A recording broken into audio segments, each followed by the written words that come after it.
Single mom saves millionaire's life in emergency. Years later, when her son needs surgery, he appears at the hospital. Hello, viewer. Thanks for joining us. Leave a like and share your thoughts in the comments, along with the city you're watching from. Now let's continue with the story.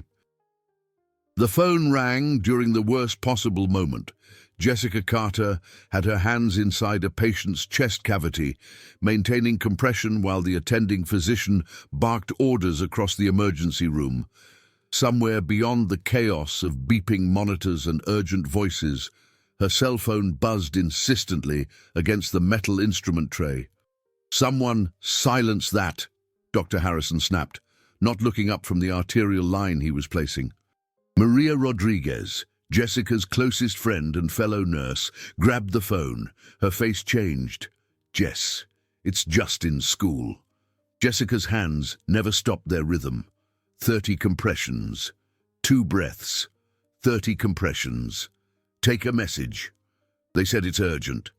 The word urgent made something cold settle in Jessica's stomach. But she could not stop.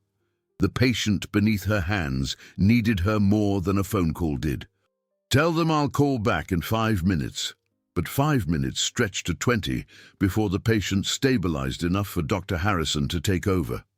Jessica peeled off her bloodied gloves, her green scrubs darker in places where someone's life had tried to slip away. She had been working double shifts at Chicago Memorial Hospital for 3 weeks straight. The rent was due. Justin needed new shoes. The car had been making that sound again. Maria met her in the hallway, phone extended. Her dark eyes carried the kind of worry that made Jessica's heart skip. "They're still holding." Jessica took the phone with hands that wanted to shake, but would not let themselves. She was 35 years old and had been doing this alone for 7 years. She did not get to shake.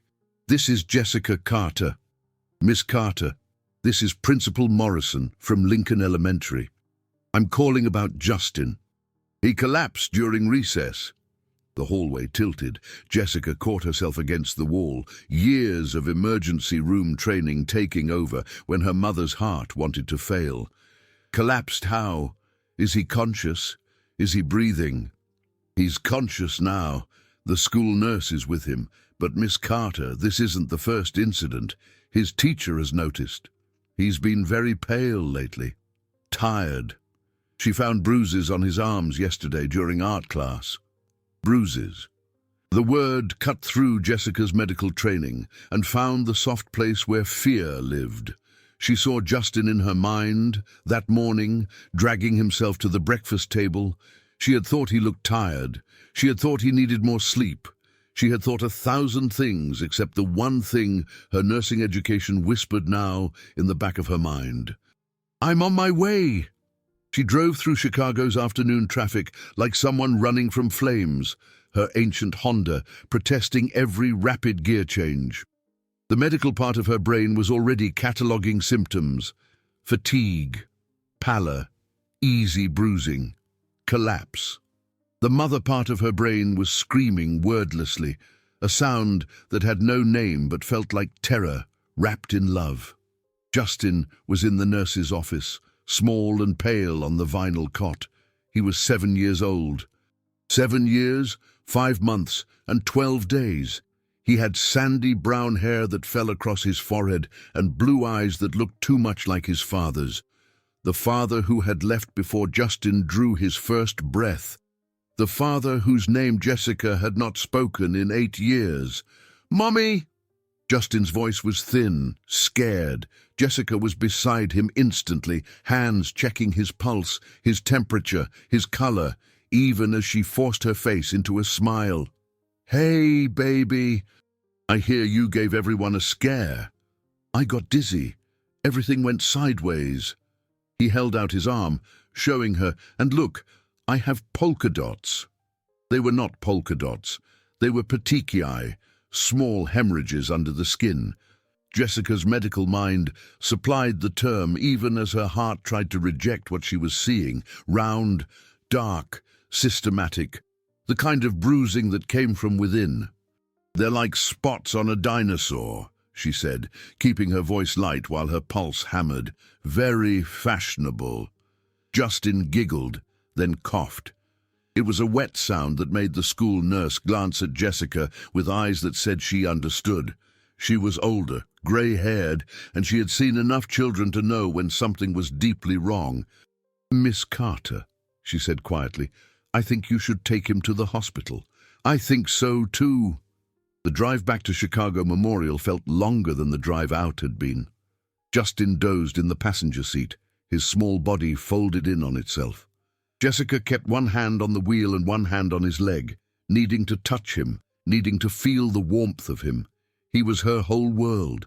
He was every choice she had made for 7 years. He was the reason she worked double shifts and lived in a one-bedroom apartment, and had not been on a date since the night his father told her he was not ready to be a father, and walked out of her life.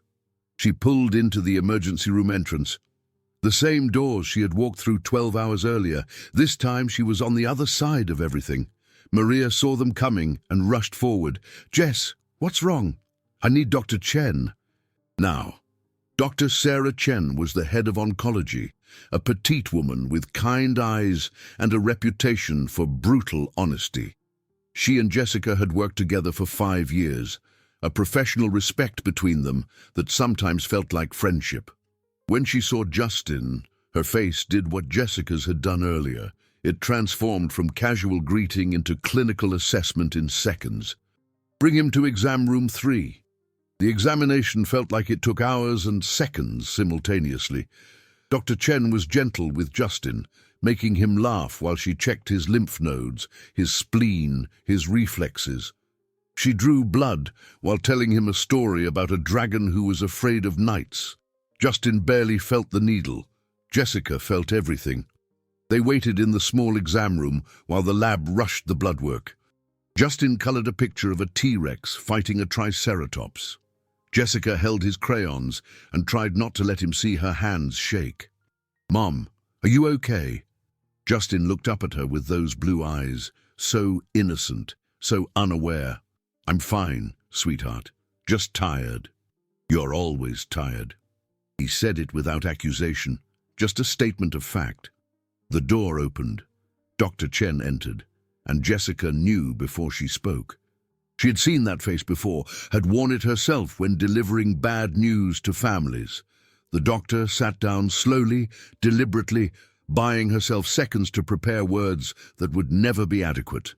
"Jessica, Justin's white blood cell count is severely elevated. His platelets are dangerously low.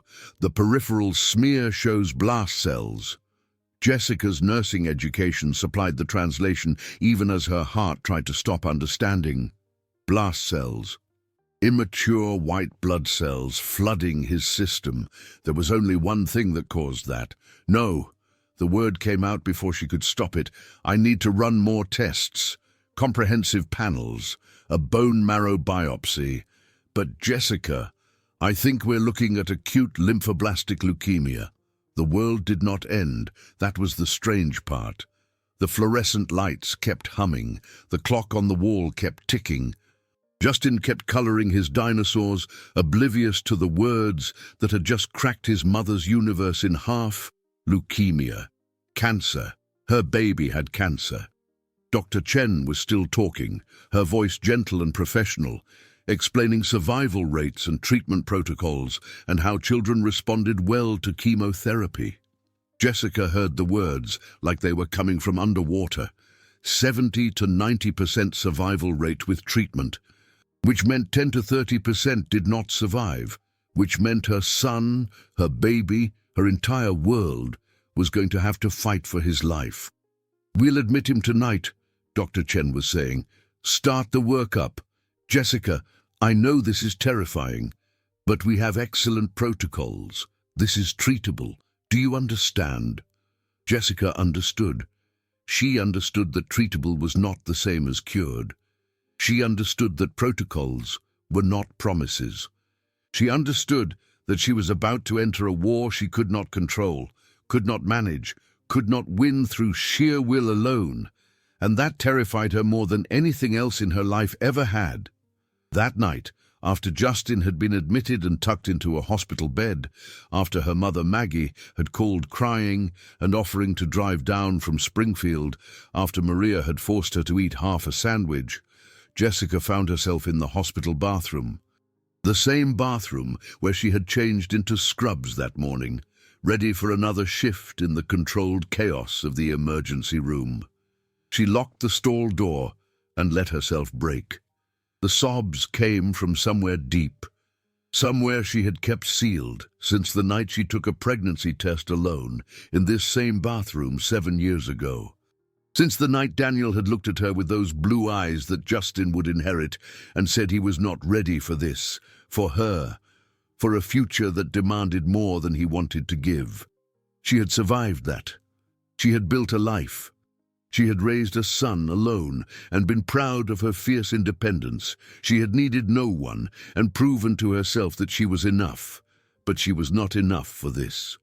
No amount of medical knowledge, no amount of double shifts, no amount of sheer stubborn will could save her son from his own blood betraying him. Jessica cried until she had no tears left. Then she washed her face with cold water and looked at herself in the mirror.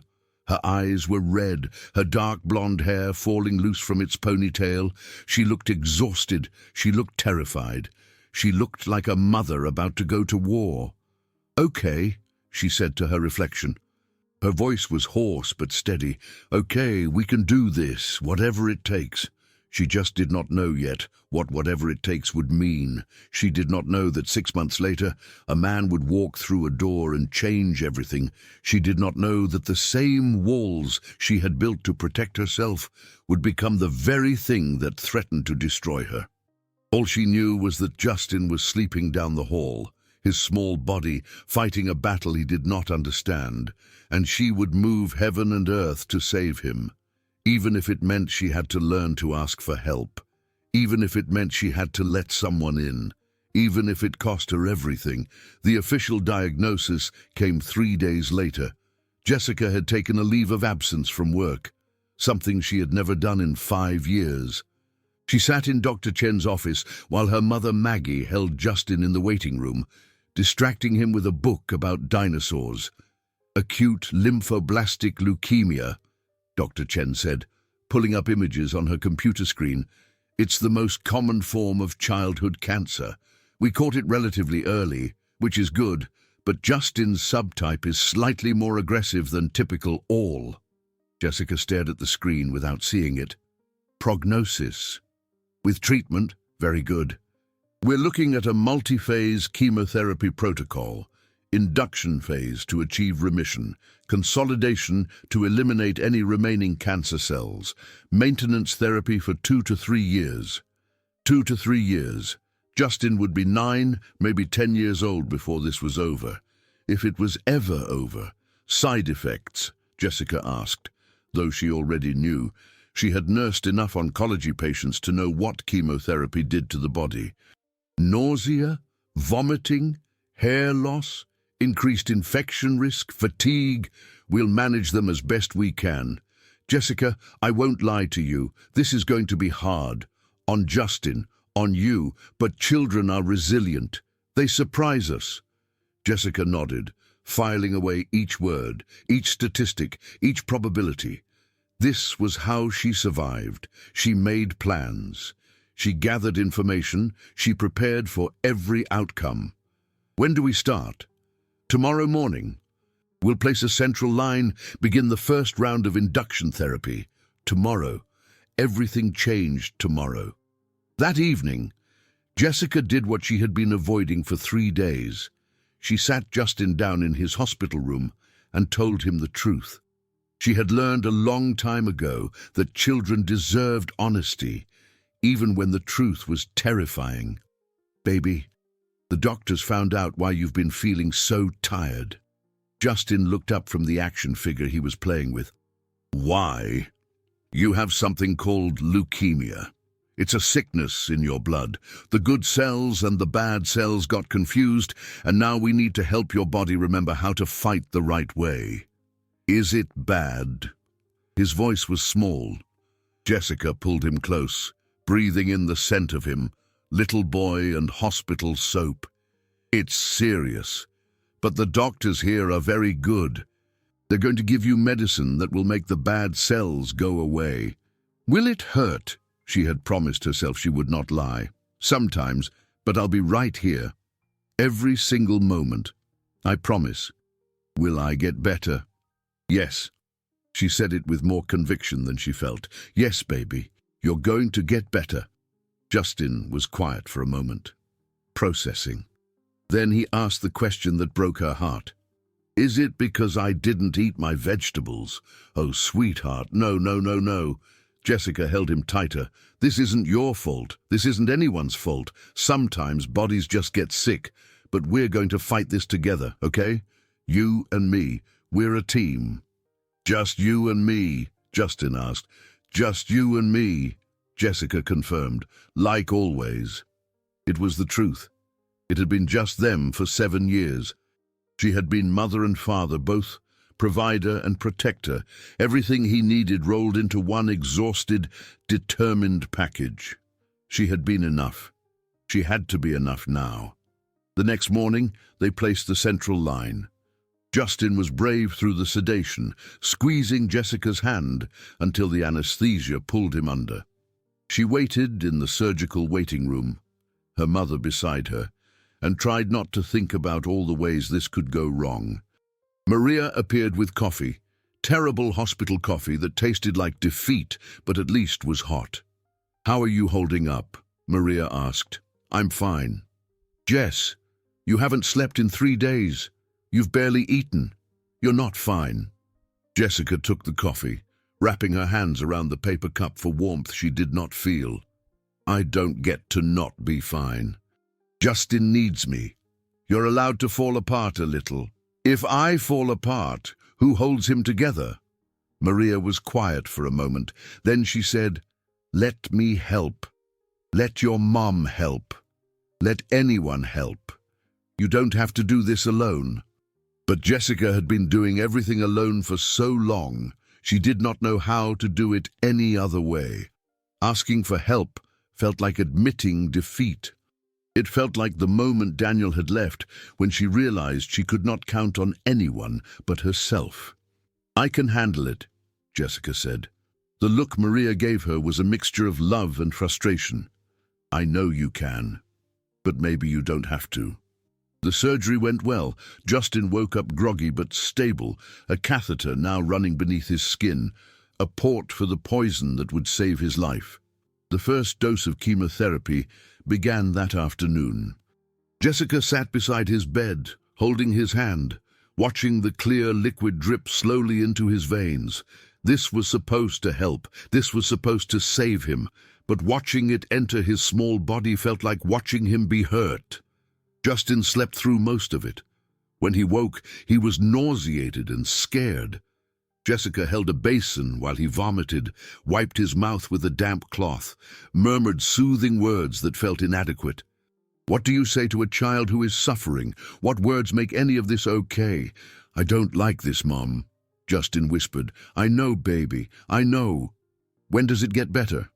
Soon, Jessica lied, because the truth was that it would get worse before it got better. Weeks of treatment stretched ahead, each one harder than the last, but she could not tell him that. She could not let him see her own fear. That night, while Justin slept fitfully under the harsh hospital lights, Jessica sat in the uncomfortable chair beside his bed and let herself think about the future. 2 to 3 years of treatment. Appointments and hospital stays and watching her child suffer. Missing work meant missing paychecks. Their tiny apartment suddenly felt too far from the hospital. The car that barely ran would need to run for countless trips, but she would handle it. She always handled it. Her phone buzzed. A text from Maggie. Let me stay with you. Let me help. Jessica typed back, I'm okay. Go home. Get some rest. Another text. You're not okay. Stop pretending you are. Jessica turned off her phone. She did not need help. She had made it this far alone. She would make it through this alone too. It was what she did. It was who she was. The woman who needed no one, who depended on no one, who survived by refusing to need anything she could not provide for herself. It had worked for 7 years. It would work now. It had to. The first round of chemotherapy hit Justin hard. For 2 weeks, he lived between his hospital bed and the bathroom, vomiting until there was nothing left to bring up, then dry heaving until his small body shook with the effort. His hair began to fall out in clumps. Jessica would find it on his pillow, on his clothes, and she would carefully collect it and throw it away where he would not see. But Justin saw everything. "I look weird," he said one morning, staring at his reflection in the bathroom mirror. His head was nearly bald now, just patches of hair clinging stubbornly to his scalp. "You look like a warrior," Jessica said, kneeling beside him. "Warriors don't need hair. They need courage. And you, my love, are the bravest person I know. Braver than you. So much braver than me." Justin turned away from the mirror and hugged her, his thin arms barely reaching around her neck. "I don't feel brave. I feel scared. That's what brave is, baby, being scared and doing it anyway." They were discharged after the first round, sent home with a bag full of medications and a schedule of follow-up appointments that made Jessica's head spin. Anti-nausea drugs, antibiotics, steroids, blood count checks twice a week, clinic visits every Monday. Her life had become a rotation of hospital and home, pills and appointments, watching her son fight for his life. She went back to work part-time, picking up shifts when Maggie could drive down from Springfield to stay with Justin. The money was necessary. Medical bills were already piling up, despite her insurance. Each envelope that arrived with a hospital logo felt like a small defeat. She had always paid her own way. Now she was drowning in debt she could not outpace. Maria found her one day in the staff break room, staring at a stack of bills with numbers that made no sense. Thousands of dollars. Tens of thousands. How was this possible? How did anyone afford to save their child's life? "Jess," Maria said gently, sitting beside her, "you know the hospital has financial assistance programs. I don't need assistance. Your son has cancer. You're working part-time. Yes, you do." Jessica shoved the bills back into her bag. "I'll figure it out." "Why is it so hard for you to accept help?" "Because help comes with strings. Help means owing people. Help means they have power over you." Maria was quiet for a moment. Then she said, "Or maybe help just means people care about you." But Jessica had learned a long time ago that caring was not enough. Daniel had cared, also, he said. Right up until caring required sacrifice. Then caring became inconvenient. Then caring became goodbye. No. Jessica would not depend on anyone's care. She would depend on herself. That was safer. That was survivable. The second round of chemotherapy was worse than the first. Justin developed mouth sores that made eating agony. He lost weight, his small frame becoming almost skeletal. Jessica tried everything, pudding and smoothies and anything soft enough not to hurt, but most days he barely ate. "I'm not hungry, Mom," he would say. And Jessica would force herself to smile and say it was okay, even though watching him waste away felt like dying. She met other parents in the pediatric oncology ward, a community she had never wanted to join but found herself part of anyway. They gathered in the family lounge, drinking terrible coffee and trading stories of blood counts and tumor markers and small victories measured in pounds gained or infections avoided. One mother, a woman named Claire, with a son a year older than Justin, told her about the bone marrow registry. "My Tommy needed a transplant," she said. "We couldn't find a match in the family, but the National Registry found a donor. A perfect stranger who saved my son's life." Jessica filed the information away in the part of her brain that prepared for worst-case scenarios. Justin's chemotherapy was working. It had to be working. They would not need a transplant. They would not need a stranger's help. They would be fine. But in the small hours of the morning, when Justin slept fitfully beside her in his hospital bed and Jessica sat in the dark watching him breathe, She let herself think about the unthinkable. What if the chemotherapy was not enough? What if they needed more than medicine and hope? What if her will and determination and fierce independence were not enough to save him? What then? Jessica pushed the thoughts away. She did not have time for what-ifs. She only had time for now. Now was getting Justin through this treatment. Now was making sure he ate. Now was holding him when he cried and telling him he was brave. Now was surviving one day at a time. The future would take care of itself. It had to, because Jessica Carter did not know how to ask for help, and she was not sure she ever would learn. 3 months into treatment, Jessica's car broke down in the hospital parking lot. It was midnight. She had just finished a shift, her body aching with exhaustion, her mind numb from watching other people's crises while living through her own. The engine made a grinding sound, then stopped.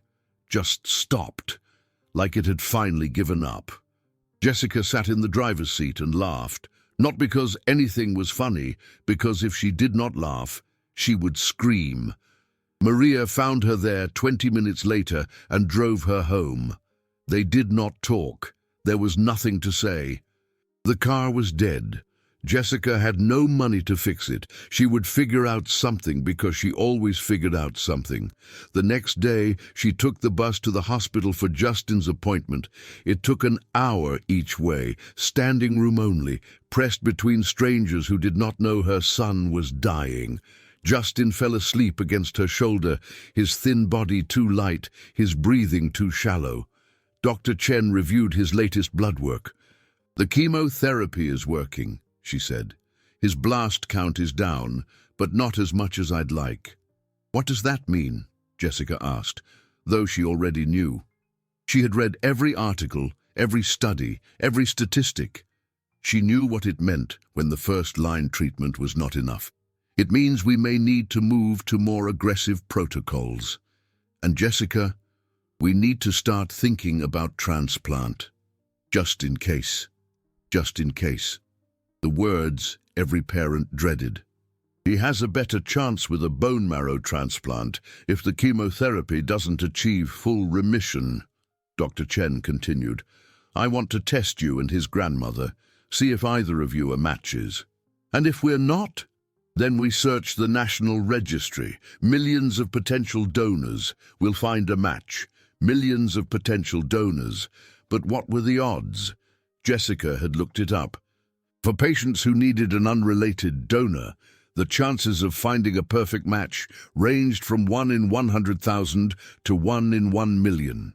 Those were lottery odds. Those were miracle odds. Jessica did not believe in miracles. The testing was simple. A cheek swab, a blood draw. Maggie drove down from Springfield for the appointment, hope written across her face. "I'm a match," she kept saying. "I know I'm a match." A mother always knows. But when the results came back a week later, neither of them were close enough matches. The doctors explained it gently, using words like HLA typing and compatibility markers, but the message was clear. Jessica and Maggie could not save Justin. They would need a stranger. Dr. Chen initiated the search through the National Marrow Donor Program.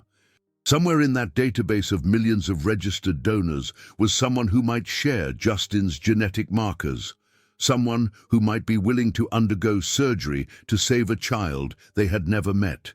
It felt like waiting for lightning to strike.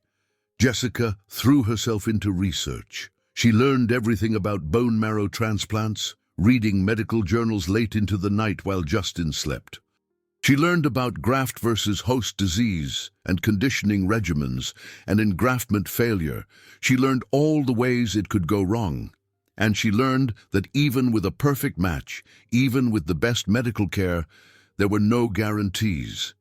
The chemotherapy continued. Justin's hair was completely gone now. He wore a baseball cap that Maria had bought him, bright red with a T-Rex on the front.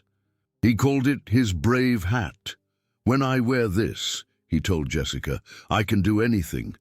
Jessica wished it were that simple. She wished courage were enough, but she was learning that some battles required more than bravery. Some battles required help, The kind of help she had spent 7 years avoiding. Maria staged an intervention. That was the only way to describe it.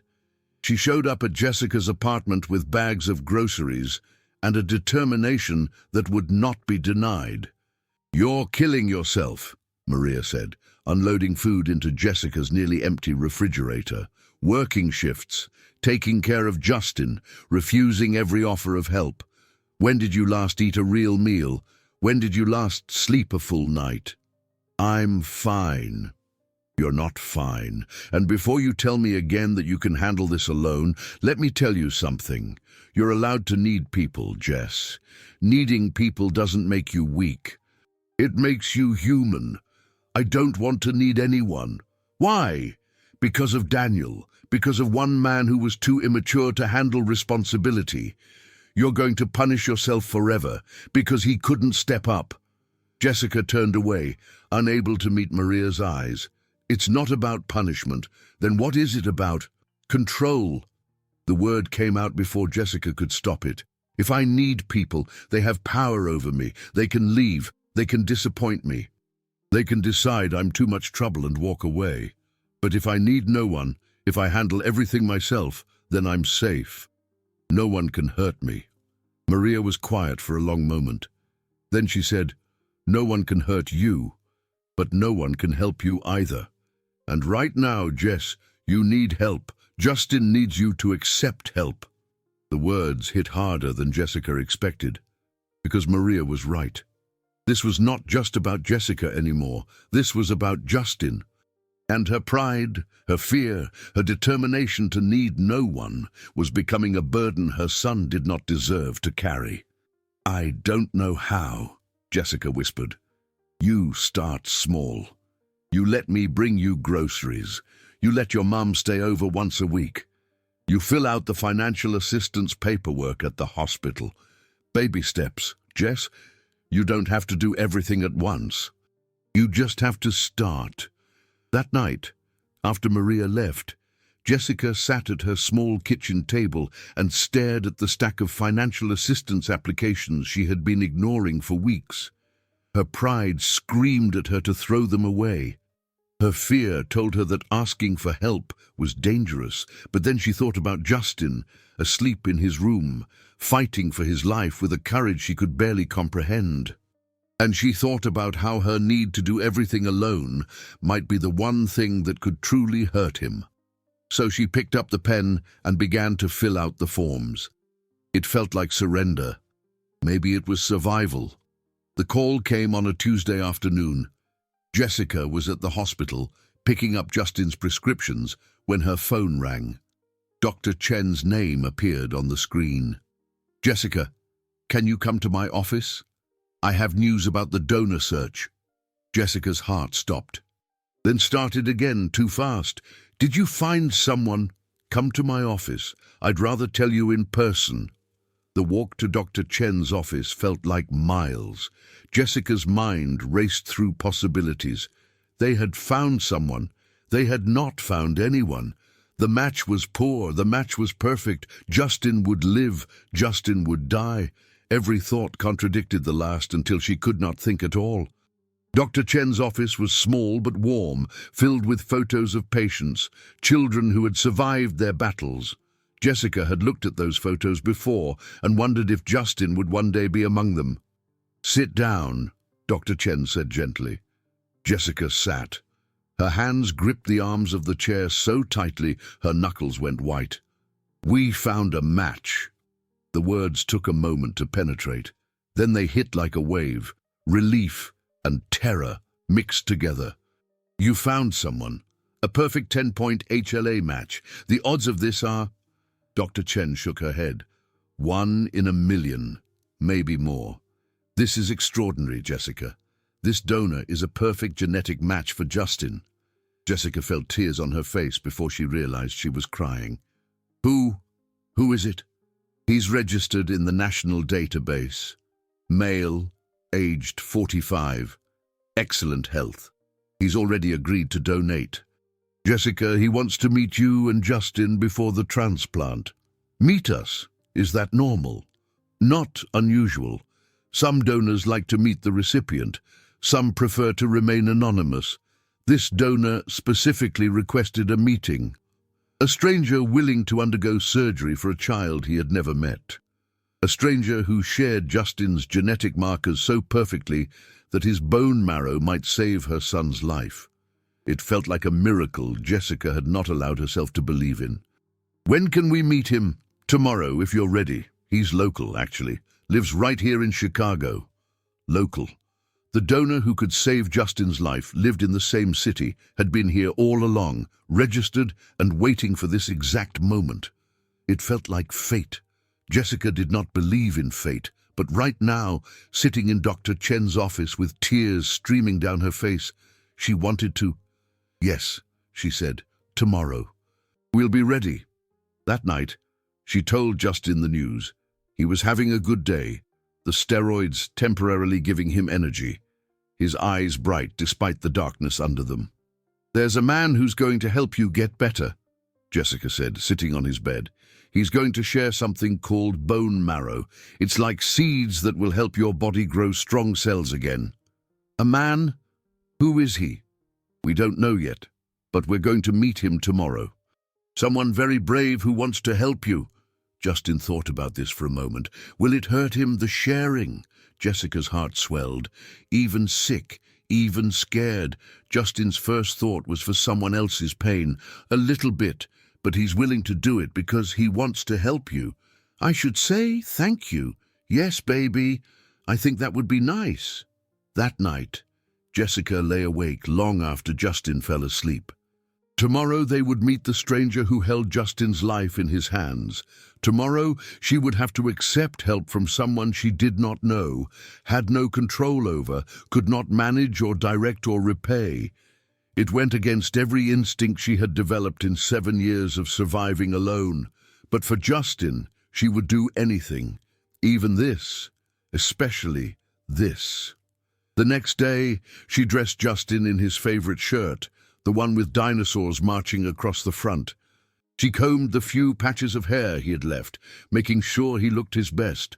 She wanted this donor, this stranger, to see Justin as she saw him, not a sick child, but a person, a boy who loved dinosaurs and drawing and making terrible jokes, a boy worth saving. They arrived at the hospital 15 minutes early.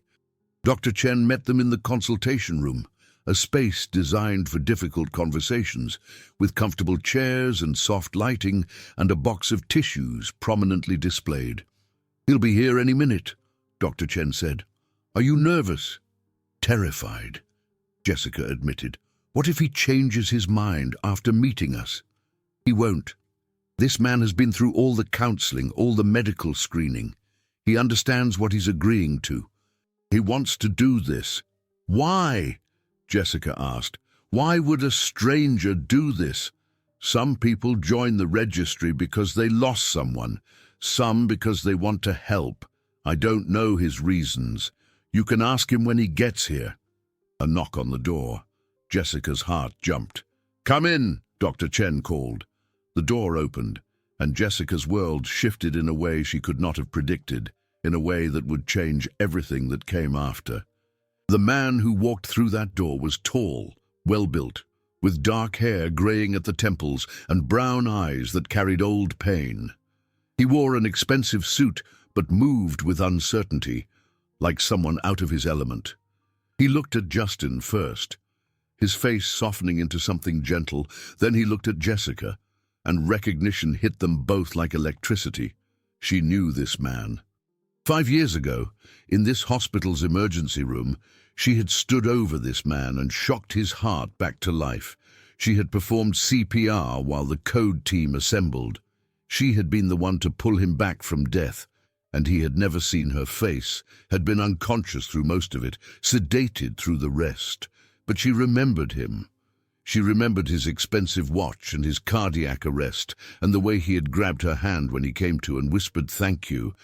She remembered the anonymous donation that came after.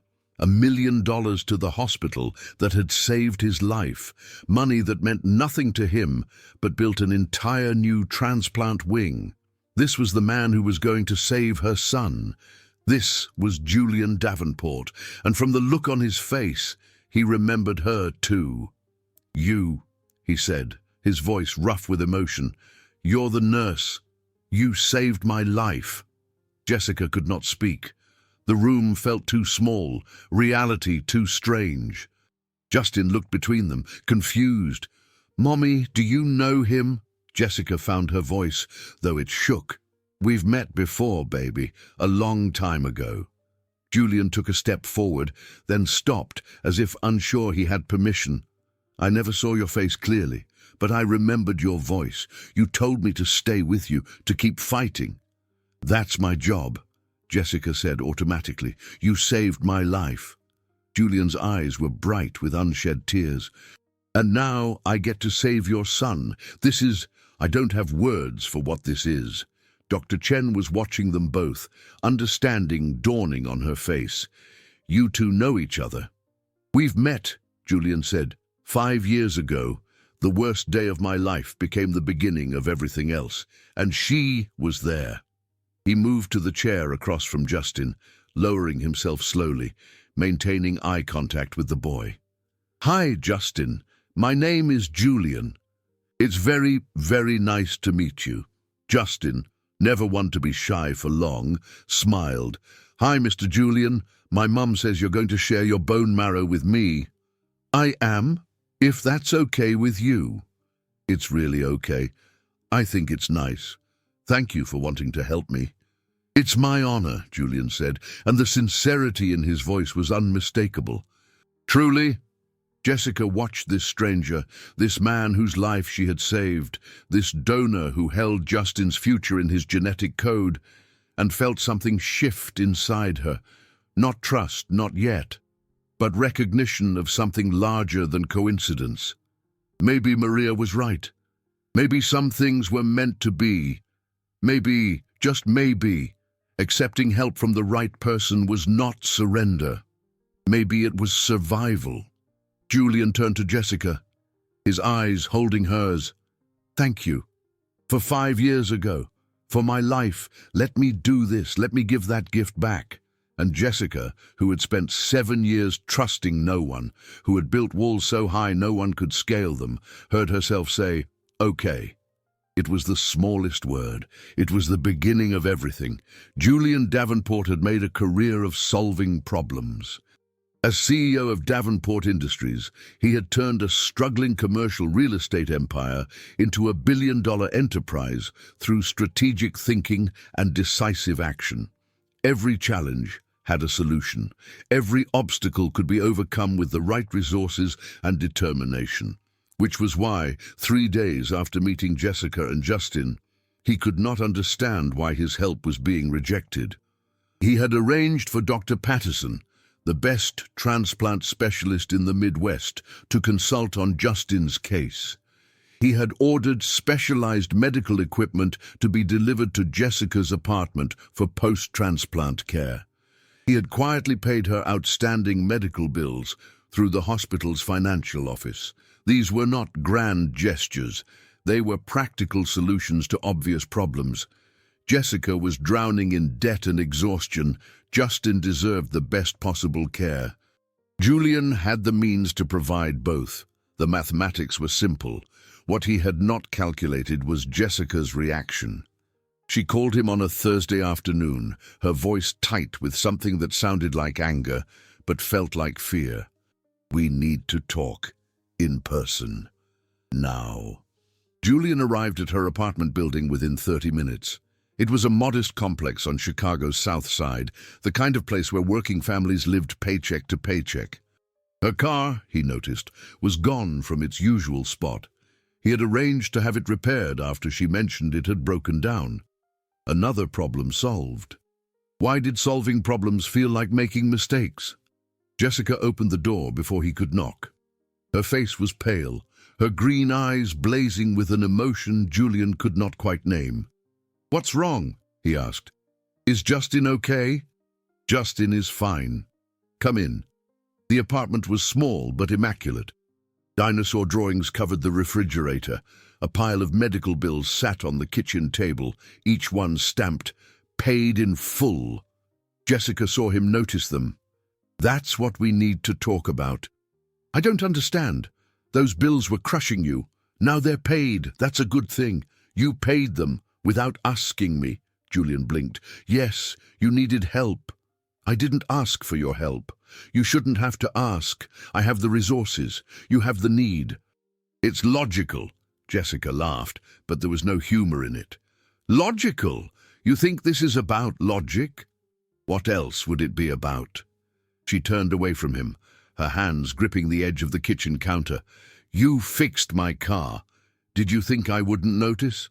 It was broken. Now it runs. Again, I fail to see the problem. The problem, Jessica said, her voice rising, is that you're making decisions about my life without including me in them. The problem is that every time I turn around, you've done something else, arranged something else, paid for something else. The problem is that I'm starting to feel like I have no say in my own life. Julian felt something cold settle in his chest. I'm trying to help you. No? Jessica turned to face him. You're trying to control me. There's a difference. That's not fair. Everything I've done has been to make things easier for you and Justin. But you never asked me if I wanted it easier your way. You never asked if I was comfortable with specialists I didn't choose or equipment I didn't request. You just decided, and then you acted, and then you expected me to be grateful. Aren't you? The words came out harder than Julian intended. Aren't you grateful that someone is trying to help? That someone cares enough to make sure Justin gets the best possible care? Don't you dare, Jessica said, her voice dropping to something dangerous. Don't you dare suggest that I don't want the best for my son. That's not what I meant. Then what did you mean, Julian? Because from where I stand, it sounds like you think your money makes you better qualified to make decisions about Justin's care than I am. And I'm his mother. I'm a trained nurse. I've been doing this alone for 7 years. Exactly, Julian said, frustration bleeding into his voice. You've been doing this alone, and you're exhausted, and drowning in debt, and maybe, just maybe, it's okay to let someone help. Help, Jessica repeated. You keep using that word, but helping means asking what someone needs and then providing it. What you're doing is imposing what you think they need and then acting hurt when they're not grateful enough. The words hit Julian like a physical blow, because somewhere deep in his mind, a voice that sounded like his mother's whispered that Jessica was right. I don't know how to do this, he admitted quietly. I don't know how to help without fixing. It's what I do. It's who I am. I see problems and I solve them. I'm not a problem to be solved. Jessica's voice broke slightly. Neither is Justin. We're people, human beings who deserve to be consulted about decisions that affect our lives. They stood in her tiny kitchen, an uncomfortable silence stretching between them. Julian had closed billion-dollar deals. He had negotiated with the toughest business minds in the country, but he had no idea how to navigate this. I'm sorry, he finally said. I didn't see it that way. I was just trying to help. I know, but Julian, you have to understand something. 8 years ago, a man told me he would take care of everything. He promised me forever. And then, the moment things got hard, he left, just vanished. Left me pregnant and alone and scared, and I swore I would never let myself be that vulnerable again, never let anyone have that much power over my life. Understanding dawned slowly. And when I started paying your bills and making arrangements without asking, it felt like someone taking over your life again. Yes. Jessica's eyes were bright with unshed tears. I know you're not him. I know your intentions are good. But Julian, when you act without asking me, when you use your money to make decisions for me, it doesn't feel like help. It feels like losing control. And control is the only thing I've had for 7 years. Julian sank into one of her kitchen chairs, his mind reeling. I didn't understand. I'm so used to using money to solve problems. It's what I know. It's how I was taught. My father used to say that if you can't fix something with resources and determination, you're not trying hard enough. Some things can't be fixed with money. I'm learning that. Slowly. Julian looked up at her. Jessica, I don't want to make you feel powerless. That's the last thing I want. Tell me how to do this right. Tell me how to help without taking over. Jessica sat down across from him, exhaustion written across her face. Ask me. Before you do anything, ask me. Let me say yes or no. Let me have a choice in what happens to me and my son. Even if you disagree with my choice, respect it. Now, can you do that? Could he? Julian had spent his entire adult life making decisions and expecting them to be executed. Asking permission felt foreign. Accepting that someone might say no to help they clearly needed felt impossible. But when he looked at Jessica, saw the pain in her eyes and the walls rebuilding themselves brick by brick, he knew he had to try. I can do that, he said. I'll try. I'll probably mess up sometimes. It's not how I'm wired.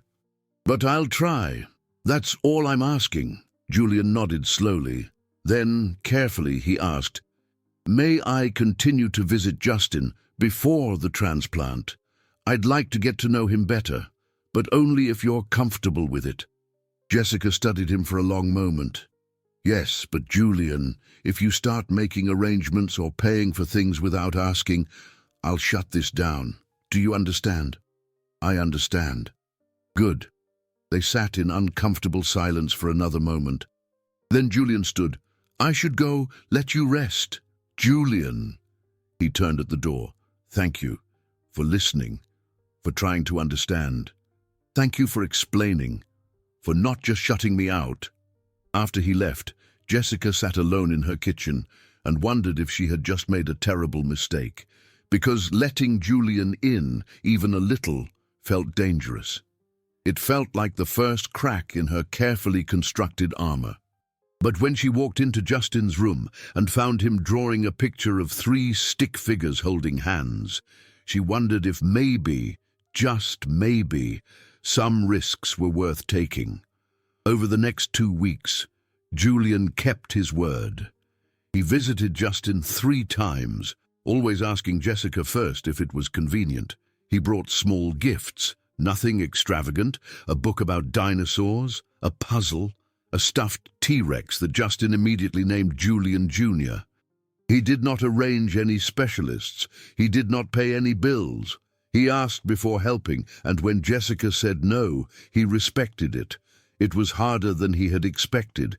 Every time he saw Jessica's exhaustion, every time he noticed something that could be improved with resources he possessed, his instinct was to act, to fix, to solve. But he had made a promise, and he was determined to keep it. What surprised him was how much he enjoyed simply being present. Playing board games with Justin, listening to the boys' elaborate theories about which dinosaur would win in various battles. Making Jessica laugh with stories from his own awkward childhood. This was not how he had imagined redemption would feel. He had thought saving Justin's life would be the grand gesture that would somehow make up for not saving Catherine. But these small ordinary moments felt more meaningful than he had anticipated. Justin, for his part, was blossoming under the attention. He talked about Julian constantly, drew pictures of him, asked when he would visit next. It terrified Jessica. Maria found her one evening in the hospital break room, staring at nothing. "What's wrong?" Maria asked, sliding into the seat beside her. "Justin's getting attached to Julian, and that's bad because what happens if Julian leaves? What happens if he gets bored or decides this is too complicated or realizes that helping from a distance is easier than actually being involved?"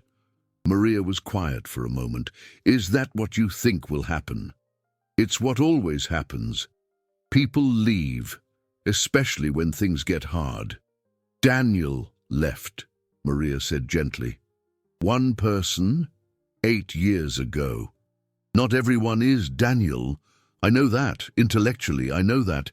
But Maria, I'm scared. Justin is getting attached to someone who might not stay. And if Julian leaves after the transplant, if he walks away once the dramatic part is over, Justin will be devastated. What about you? What about me? Would you be devastated if Julian left? Jessica opened her mouth to say no. To say that she was fine, that she did not need anyone, that Julian was just the donor and nothing more. But she could not make the words come, because somewhere in the last 2 weeks, between Julian asking permission before helping, and Julian playing dinosaurs with her son, and Julian looking at her with eyes that held genuine care, something had shifted. She was starting to care about him, and that was the most terrifying thing of all. "I can't do this again," Jessica whispered. "I can't open myself up and then watch someone walk away." "So, you're going to push him away first, before he has a chance to leave. It's safer. It's lonelier," Maria corrected. "Jess, I've watched you for 7 years. You've built these walls so high that no one can get in. You've convinced yourself that being alone is strength, but it's not. It's just lonely, and Justin can see it. He's trying to build a family for you because he knows you won't do it yourself." The words hurt because they were true. Jessica had spent 7 years protecting herself, and in doing so, she had denied Justin the possibility of a larger family, of male role models, of people who could love them both. "What if he hurts us?" Jessica asked. "What if he doesn't? What if he's exactly what he seems to be? A good man trying to do the right thing, even if he's not always great at it.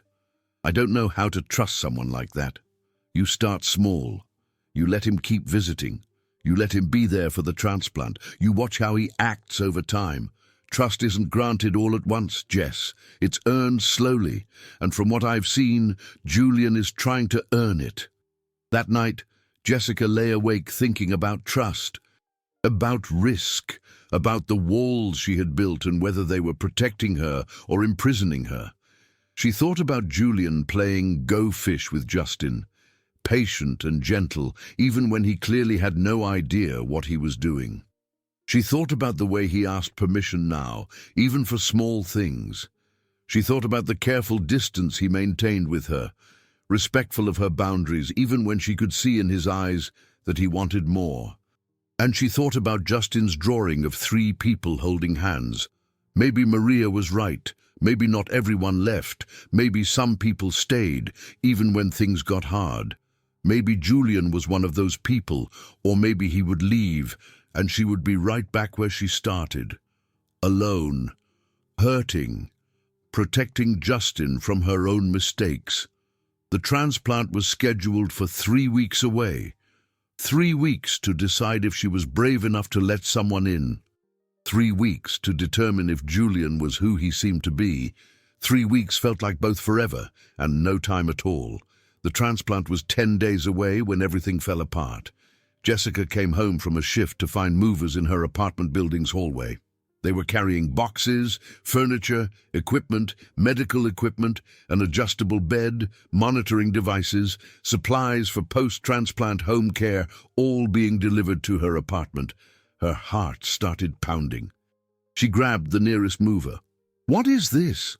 "Delivery for Jessica Carter, apartment 203. Sign here, please." "I didn't order this. We were told you were expecting it." Jessica felt something cold and sharp lodge in her chest. She knew exactly who had ordered it, who had arranged it, who had promised to ask permission and then done this without a word. She sent the movers away, refused the delivery, and called Julian. Her hands were shaking, with rage, with hurt, with the sickening certainty that she had been right to keep her walls up. "Jessica, hi," Julian answered, his voice warm. "I was just thinking about you." "What did you do?" Her voice was flat, controlled. The control took every ounce of strength she had. "What do you mean?"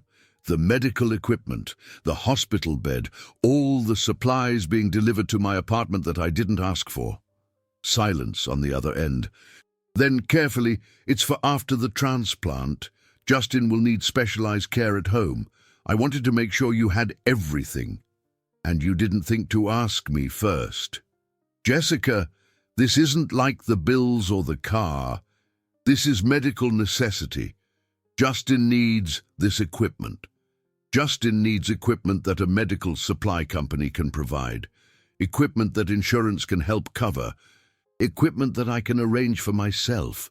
But why struggle with insurance when I can provide it directly? Why wait for approvals and red tape when Justin's recovery is at stake? Because it's my decision.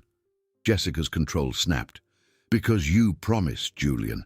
You promised to ask before you did anything, and the first time something feels important enough to you, you just go ahead and do it anyway.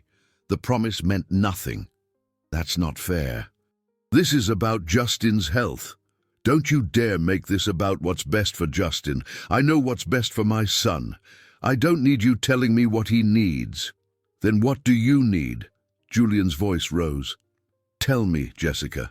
Because I'm trying here. I'm trying to help, and you keep pushing me away. You keep acting like I'm the enemy, when all I want to do is make things easier for you. I don't want easier. I want respect. I want to be treated like an equal partner in my son's care, not like some charity case who should be grateful for your intervention. I don't see you as a charity case. Then what do you see me as? Because from where I'm standing, it feels like you see me as a problem to be solved. Jessica needs help, so I'll throw money at it. Jessica's struggling, so I'll fix it. Jessica's exhausted, so I'll take over. Never mind what she actually wants. Never mind that she's perfectly capable of handling her own life. Julian was quiet for a long moment. When he spoke, his voice was tight with frustration. Maybe your pride is getting in the way of what's actually best for Justin. The words hit Jessica like a slap. Excuse me. You're so determined to do everything yourself, so convinced that accepting help means weakness, that you can't see when someone genuinely wants to be there for you, when someone cares enough to actually help, not just offer empty words. Empty words. Is that what you think boundaries are? Empty words. I think your boundaries are walls. And I think you hide behind them because you're scared. You're right, Jessica said, her voice dropping to something cold and sharp. I am scared. I'm scared of men like you. Men like me. Powerful men who think their money gives them the right to make decisions for other people. Charming men who say all the right things until you depend on them. And then they leave. Men who promise to respect your choices right up until those choices inconvenience them. I am not Daniel. Julian's voice was hard now, angry. No, Jessica agreed. You're just like him. You're just better at hiding it. The silence on the other end of the line was profound. Then Julian said quietly, I need to go. Julian? But he had already hung up. Jessica stood in her tiny apartment, surrounded by the things that made up her life, and felt something inside her crack, because she knew with terrible certainty that she had just destroyed something precious. But she also knew she had been right. Julian had broken his promise, had done exactly what she feared, had proven that when it mattered, his judgment would always supersede hers. Better to end it now, better to push him away before Justin got more attached. Before she got more attached, better to be alone and safe than vulnerable and hurt. That night, Justin asked about Julian. Is he coming to dinner tomorrow? No, baby. He's busy. Can we call him? Not tonight. Mom, did something happen? Did I do something wrong? Jessica pulled Justin close, breathing in the scent of him. No, sweetheart, you did nothing wrong. Sometimes grown-ups just disagree. Are you and Julian fighting? We're just taking some space. Justin was quiet for a moment. Then he said, I like Julian. He makes you smile. Jessica's throat tightened. I know, baby. Don't push him away, Mom. Please, don't push him away. But it was too late. She already had. And she had no idea how to pull him back, even if she wanted to, which she did. But pride and fear were powerful forces. And they whispered that being right was better than being happy. They whispered that being safe was better than being loved. They whispered that being alone was survivable, even if it hurt. So Jessica held her son and let the chance at something more slip through her fingers like water, and told herself it was for the best. Julian sat in his penthouse 53 floors above Chicago and tried to understand what had just happened. He had been trying to help. He had seen a need and filled it. Justin would need specialized equipment for post-transplant care. That was medical fact. Providing that equipment was logical, practical, necessary. So why did it feel like he had made a terrible mistake? His phone rang. Thomas Wright, his attorney and oldest friend. "You're calling late," Julian said, not in the mood for conversation. "I just got off the phone with the medical supply company. They said you cancelled a large equipment order. Jessica refused it." "Ah, what does mean?" "It means I warned you this would happen. You can't help people who don't want to be helped. She needs that equipment. Justin needs it. But she didn't ask for it. She shouldn't have to ask. Any reasonable person would see." "Julian," Thomas interrupted gently, "you're doing it again." "Doing what?" "Deciding what other people need and then imposing it on them. We've talked about this. It's how you operate in business, but it doesn't work in relationships." Julian stood and walked to the floor-to-ceiling windows overlooking the city. Somewhere down there, in an apartment he could not see, Jessica was probably regretting ever meeting him. "I don't know how else to be," Julian admitted. "This is who I am. I see problems and I solve them. I have resources and I use them. How is that wrong?" "It's not wrong in business. But with people, especially people you care about, it's not about solving their problems. It's about standing beside them while they solve their own. That makes no sense. If I have the ability to help, why wouldn't I? Because help that's imposed is control, not support. Julian, I've known you for 20 years, since your father died and you took over the company, and I've watched you use money and power to manage every situation. It works in boardrooms. It fails in real life." Julian was quiet for a long moment. Then he said, "She compared me to the man who abandoned her." Ouch. She said I'm just like him, that I promise respect and then do whatever I want anyway. Was I what? Doing whatever you wanted, despite promising to ask her first. Julian closed his eyes. The truth was uncomfortable. "I thought the situation warranted it. Justin's recovery is critical. The equipment is necessary. That's not what I asked. Did you ask her permission before ordering it?" "No, but..." "No buts, Julian. You made a promise. You broke it. She's right to be angry." The words hit hard because they were true. Julian had promised to ask Jessica before making decisions, and the first time something felt important enough, he had decided his judgment was better than hers. "I messed up," Julian said quietly. "Yes, you did. How do I fix it?" "I don't think you can. Not right now. She needs space. The transplant is in 10 days. Focus on that. Do what you committed to do. Save her son's life. Everything else can wait." After Thomas hung up, Julian stood at the window for a long time. He thought about Catherine, dying while he closed a deal in Tokyo. He thought about her last words to him, 3 days before she died, when he had promised to fly home and then delayed for one more meeting. "Julian, I need you here, not your money, not your arrangements. You." And he had said soon. He had said he would come soon. And soon had been too late. He was making the same mistake again, offering resources instead of presence, trying to solve problems instead of simply being there, using his power and his money as a shield against the vulnerability of actually connecting. Jessica had seen it, had named it, had rejected it, and he could not blame her. His mother called that night. Eleanor Davenport had an uncanny ability to know when her son was struggling. "What's wrong?" she asked without preamble. "How do you always know?" Mother's intuition. What happened? Julian told her. About the equipment, about Jessica's reaction, about feeling like he had failed before he even began. Eleanor was quiet for a moment. Then she said, "Your father used to do the same thing." What? Richard. He thought money could solve anything. Someone was struggling. Write a check. Someone was hurting. Buy them something. He truly believed that if he could just provide enough resources, people would be happy.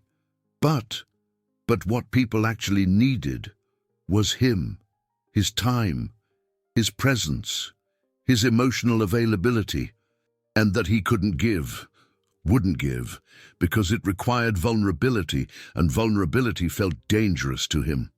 Julian sank onto his couch. Are you saying I'm like Dad? I'm saying you learned from him, and some of those lessons were good. Hard work, responsibility, determination. But some were damaging, like the idea that love is transactional, that presence can be purchased, that caring for someone means fixing their problems. I don't know how to be any other way. Yes, you do. You knew how to be present for Catherine when you finally let yourself. Those last days, when you came home from Tokyo after she was already gone, you were devastated. Not because you couldn't save her, but because you hadn't been there. You knew what she needed, and it wasn't money. It was you, and I failed her. And you're failing again, Eleanor said, not unkindly. Julian, this woman, Jessica, she's asking for something simple. She wants to be seen as an equal. She wants her choices to matter. She wants you to be present, not powerful. Can you do that? I don't know. Then figure it out. Because in 10 days, you're going to donate bone marrow to save her son. You're going to give a piece of yourself to this family. But if you can't also give them respect, if you can't give them presence instead of control, then what are you really giving them? After his mother hung up, Julian sat in the dark and thought about what he was really giving. He had offered money, time, resources, medical equipment, everything he had to give, except the one thing that mattered: himself. Not Julian Davenport the billionaire, not Julian Davenport the CEO, just Julian, the man who had failed his sister, the man who was terrified of failing again, the man who used power as a shield because vulnerability felt too dangerous. Jessica had seen through him, had seen the fear beneath the control, had seen that his money was armor, not generosity, and she had rejected it, rejected him. The transplant was in 10 days, 10 days to figure out who he wanted to be. The man his father had taught him to be, or the man his sister had needed him to be. 10 days to decide if he was capable of change. 10 days to determine if he was brave enough to be vulnerable. It felt like both forever and no time at all. The chapel was empty at 2 in the morning. Jessica did not remember walking there. One moment she had been lying in bed, unable to sleep, staring at the ceiling of her dark apartment. The next moment she was pushing open the heavy wooden doors of the hospital chapel, seeking something she could not name. She had not been in a chapel since her father died, Robert Carter's funeral. Standing beside her mother, while the priest spoke words that were supposed to bring comfort, but only highlighted absence. Jessica had been 25, alone, except for Maggie, already pregnant, though she had not known it yet. Already abandoned, though Daniel would not officially leave for another 2 weeks. The chapel smelled like candles and old wood and quiet grief. Jessica slid into a pew near the back and let herself simply sit. No plans, no strategies, no walls, just sitting in the dark with her failures and her fears. I don't know if anyone's listening, she whispered into the silence. I don't know if I even believe anymore, but I'm here, and I'm scared. The silence did not answer. The candles flickered. Nothing changed. I pushed him away, Julian. I pushed him away because I was scared he would leave, and now he's leaving because I pushed him. And I don't know how to fix it. I don't know how to let anyone in anymore. Daniel broke something in me. and I don't think it ever healed. Tears started, slow and hot, running down her face unchecked. Justin drew a picture of us, the three of us, as a family, and I ruined it. Because I'm so busy protecting myself that I can't see when something good is right in front of me. And I hate this. I hate being this person, this scared, defensive person who pushes away anyone who tries to care. She wiped her face with shaking hands. He broke his promise, but maybe I didn't give him a chance to keep it. Maybe I was looking for a reason to push him away because that felt safer than letting him stay.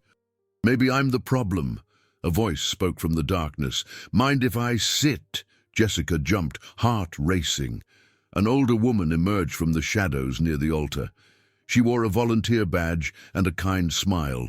Grey hair pulled back in a simple bun, eyes that had seen a lot of life. I didn't see you there, Jessica said, suddenly embarrassed. I'm sorry. I didn't mean to disturb. You're not disturbing anything. This place is for people who need it. And you look like you need it. The woman sat several pews ahead, giving Jessica space but also company. Rough night. Rough few months. My son is sick, and I'm about to lose someone I care about because I'm too scared to let him in. Fear is a powerful thing. It keeps us safe, but sometimes it keeps us lonely too. Jessica laughed bitterly. That's what my friend said. She said I'd rather be safe than happy. Are you? Am I what? Safe and happy? Or just safe? Jessica was quiet for a long moment. Then she admitted, just safe. I'm not happy. I haven't been happy in a long time. But I'm surviving. That counts for something. Does it? The woman turned to look at her. Is surviving enough when you could be living? What if living means getting hurt again? What if it doesn't? What if this time the person you're scared of is exactly who they seem to be? What if they're not perfect, but they're trying? What if they make mistakes, but they're willing to learn from them? How do I know? How do I tell the difference between someone who will stay and someone who will leave? You don't. Not for certain. That's what faith is. Trust without proof. Hope without guarantee. Love without safety net. Jessica shook her head. I don't think I'm capable of that anymore. Everyone's capable of it. Some of us just need to be brave enough to try. They sat in comfortable silence for a few minutes. Then the woman stood. I'll leave you to your prayers, but take it from someone who's been where you are. Walls keep people out, but they also keep you in. And that's a lonely place to live. After she left, Jessica sat alone in the chapel and thought about walls, about fear, about Julian's face when she had accused him of being like Daniel. She had been wrong. Julian was nothing like Daniel. Daniel had promised everything and delivered nothing. Julian delivered too much, yes, but at least he delivered. He showed up, he tried, he made mistakes, but he owned them. She had punished him for caring in the wrong way, instead of teaching him the right way. And now, in 4 days, he would give a piece of himself to save her son. And she had made sure he knew she did not want anything else from him. Was that what she really wanted? Jessica closed her eyes and admitted the truth to the empty chapel, to God or the universe or just to herself. I'm falling in love with him. And it terrifies me. Julian stood in the cemetery at 2:30 in the morning, staring at Catherine's headstone.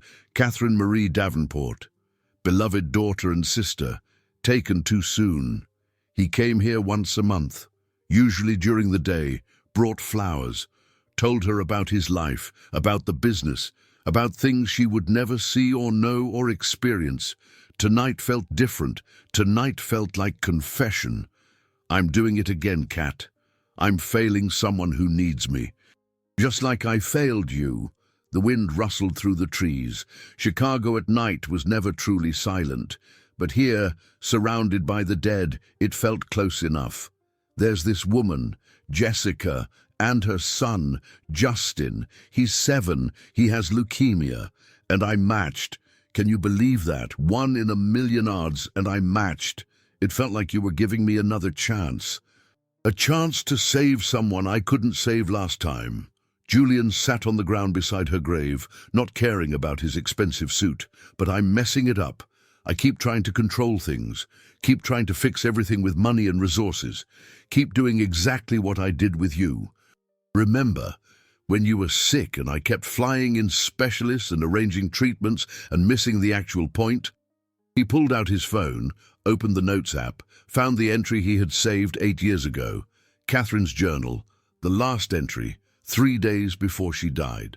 Julian called from Tokyo, said he'll be home soon. I hope soon is soon enough. I'm so tired. But I understand. Work is how he shows love. I just wish sometimes he'd show it by being here. Julian's voice broke, reading it aloud. You knew I was hiding behind work and money because I didn't know how to just be with you, be present, be there. And you forgave me anyway. You always forgave me. Tears on his face now, hot and shameful. I don't want to make the same mistake again. But Kat, I don't know how to be any other way. I don't know how to help without trying to control. I don't know how to care without trying to fix. Dad taught me that resources equal love, that providing equals caring. How do I unlearn that? The headstone did not answer. Of course it did not. But Julian kept talking anyway, because maybe Catherine could hear him. Maybe she understood. Jessica called me out, said I'm just like the man who abandoned her. And she's right. Not because I'd leave. I wouldn't. But because I'm trying to buy my way into her life instead of earning my way in.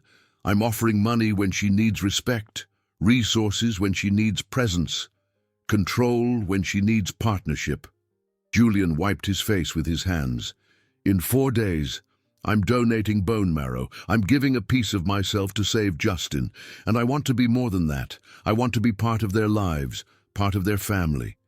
But I don't know how to be the person they need me to be. He stood slowly, knees protesting. I'm going to try, Kat. I'm going to try to be better, to be present, to care without controlling. I don't know if I'll succeed, but I'm going to try. For them, for you, for the man I want to become instead of the man I've been. Julian placed his hand on her headstone. Thank you for matching me with Justin. Thank you for this second chance. I promise I won't waste it.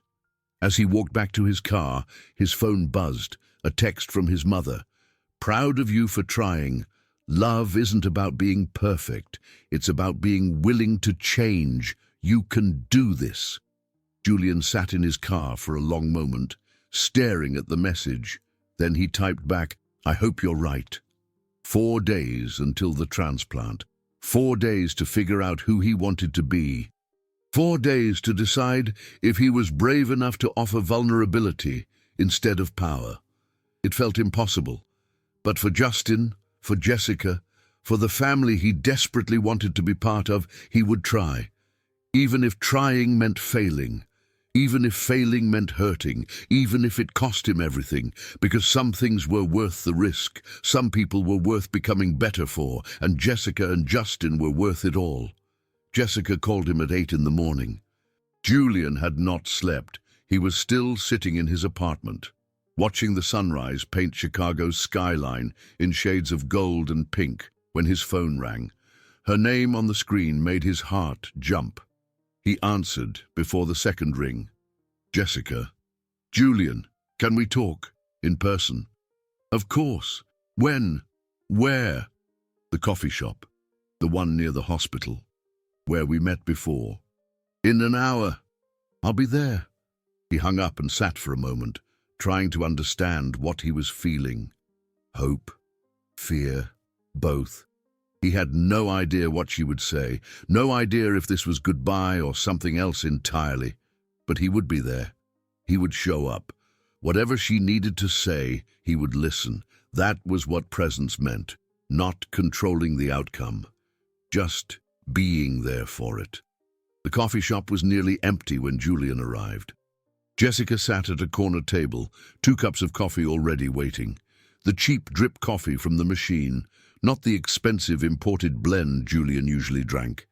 He sat down across from her, taking the offered cup. The gesture felt significant somehow. "Thank you for coming," Jessica said. Her eyes were red, like she had been crying or had not slept. Probably both. Of course. They sat in awkward silence for a moment. Then Jessica spoke, her words careful and measured. "I need to apologize for what I said. Comparing you to Daniel, that wasn't fair." "Jessica, please let me finish." She took a breath. "You're nothing like Daniel. Daniel promised everything and delivered nothing. You deliver too much. That's not the same thing. And I punished you for caring in the wrong way instead of teaching you the right way. That wasn't fair." Julian wrapped his hands around the coffee cup. "You weren't wrong, though. I did break my promise. I said I'd ask before doing anything, and then I ordered that equipment without consulting you. I decided my judgment was better than yours. That wasn't respect. That was control. Why did you do it? Honestly, because old habits are hard to break, because I saw a need and my instinct was to fill it, because I've spent 45 years believing that having resources meant having solutions." Julian met her eyes. "But that's not an excuse. I made a promise. I broke it. And I'm sorry." Jessica was quiet for a moment. "I overreacted. I could have expressed my frustration without comparing you to someone who abandoned me. That was cruel. And it wasn't true. It felt true in the moment. But it wasn't, Julian.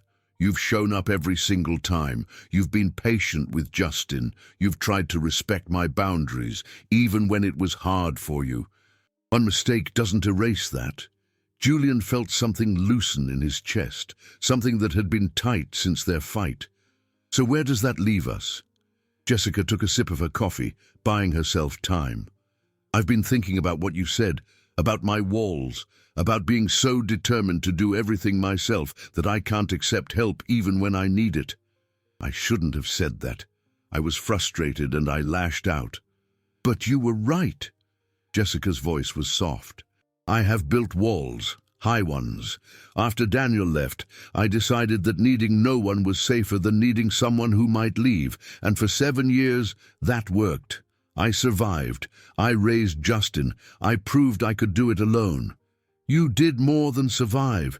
You created a beautiful life for your son. But I also denied him something, a larger family, more people to love him, more people he could love. I was so busy protecting us from potential hurt that I closed us off from potential joy." Julian reached across the table, stopping just short of touching her hand. "Offering, not taking. I don't want to hurt you, Jessica, or Justin. I want to be part of your lives, not as someone who takes over or makes decisions for you, but as someone who stands beside you, as a partner. I want that too." Jessica's eyes filled with tears. "But I'm terrified." "Because wanting that means being vulnerable, and vulnerability feels dangerous." "It is dangerous," Julian agreed. "I'm dangerous, not because I'll abandon you, but because I'll mess up sometimes. I'll try to fix things when I should just listen. I'll default to using resources when I should just be present. I'm going to disappoint you, probably often. And I'm going to push you away when I get scared. I'm going to test you to see if you'll leave. I'm going to punish you for caring because caring feels risky." They sat with that honesty between them, two damaged people acknowledging their flaws, their fears, their potential to hurt each other. "So what do we do?" Julian asked. "Give up before we even try, or accept that we're both imperfect and try anyway?" Jessica finally reached out and took his hand. The touch was electric, simple skin on skin, but it felt like a promise. "We try, but Julian, we have to actually talk when things go wrong. We can't just react. We can't just shut each other out. We have to communicate. Can you do that?" "I can try. It's not natural for me. I'm more comfortable acting than discussing. But I can try." "That's all I'm asking. Trying, honesty, being willing to fail and try again." Julian turned her hand over in his, studying the lines of her palm like they held answers. I went to Catherine's grave last night. Talked to her. Told her I was failing again. You're not failing. I am. But maybe failing is part of trying? Maybe I've spent my whole life avoiding failure by controlling everything? And maybe that's been its own kind of failure, the failure to be human, to be vulnerable, to admit I don't have all the answers. Jessica's thumb traced circles on the back of his hand. I went to the chapel last night. First time in years. I don't even know if I believe in prayer anymore, but I was desperate and scared, and I admitted something I've been denying. What? She met his eyes, and he saw fear there, but also courage, that I'm falling for you, and it terrifies me, because the last time I fell for someone, it destroyed me. Julian's heart was pounding so hard he was sure she could hear it. I'm falling for you too, both of you, and it terrifies me because I don't know how to do this. I don't know how to be in a relationship that isn't transactional, where caring doesn't mean controlling, where love means presence, not presence. We'll figure it out together, Jessica said, step by step, mistake by mistake, conversation by conversation. Together, Julian repeated. The word felt sacred somehow. They sat in the coffee shop as it filled with morning customers, nurses heading to shifts, doctors grabbing caffeine between rounds, the world moving around them while they sat still, hands linked across a cheap table, building something fragile and terrifying and desperately hoped for. Finally, Julian said, the transplant is in 3 days. I know. I'm nervous. Me too. What if something goes wrong? Then we deal with it. Together. That word again. Together. It was starting to feel possible. Not easy, but possible. Justin asks about you every day, Jessica said. He drew another picture of us, but this time he added dinosaurs. Julian laughed, the sound genuine and surprised. Dinosaurs. Everything is better with dinosaurs, according to Justin. Smart kid. The smartest, and he misses you. I told him we had a disagreement. He told me not to push you away. 7 years old and he's wiser than I am. Can I see him? Before the transplant? Jessica nodded. Yes, please. He'd like that. We both would. That afternoon, Julian brought pizza to Jessica's apartment. Not fancy, just regular pizza from a place Jessica mentioned Justin liked. He asked first. She said yes. Justin answered the door and immediately hugged Julian around the waist. The force of it, the pure, uncomplicated joy, made Julian's eyes sting. You came back, Justin said. I thought maybe you wouldn't. I'll always come back, Julian said, meaning it with everything he had. I promise. They ate pizza, sitting on Jessica's worn couch, Justin chattering about school and dinosaurs and the new book Maria had brought him. Jessica watched them together, her son and this man who was trying so hard to be what they needed, and felt something shift, not the walls coming down entirely, but maybe a gate opening, maybe a path forming. After Justin went to his room to get his dinosaur drawings to show Julian, Jessica said quietly, "Thank you. For pizza, for coming back, for not giving up on us, for being willing to try." Julian took her hand again. That simple touch that felt like everything. Thank you for letting me, for giving me another chance, for being brave enough to risk it. They sat close on the couch, not quite touching but not quite separate either, learning the space between control and surrender, between independence and partnership, between fear and faith. Justin returned with his drawings, oblivious to the magnitude of what was happening.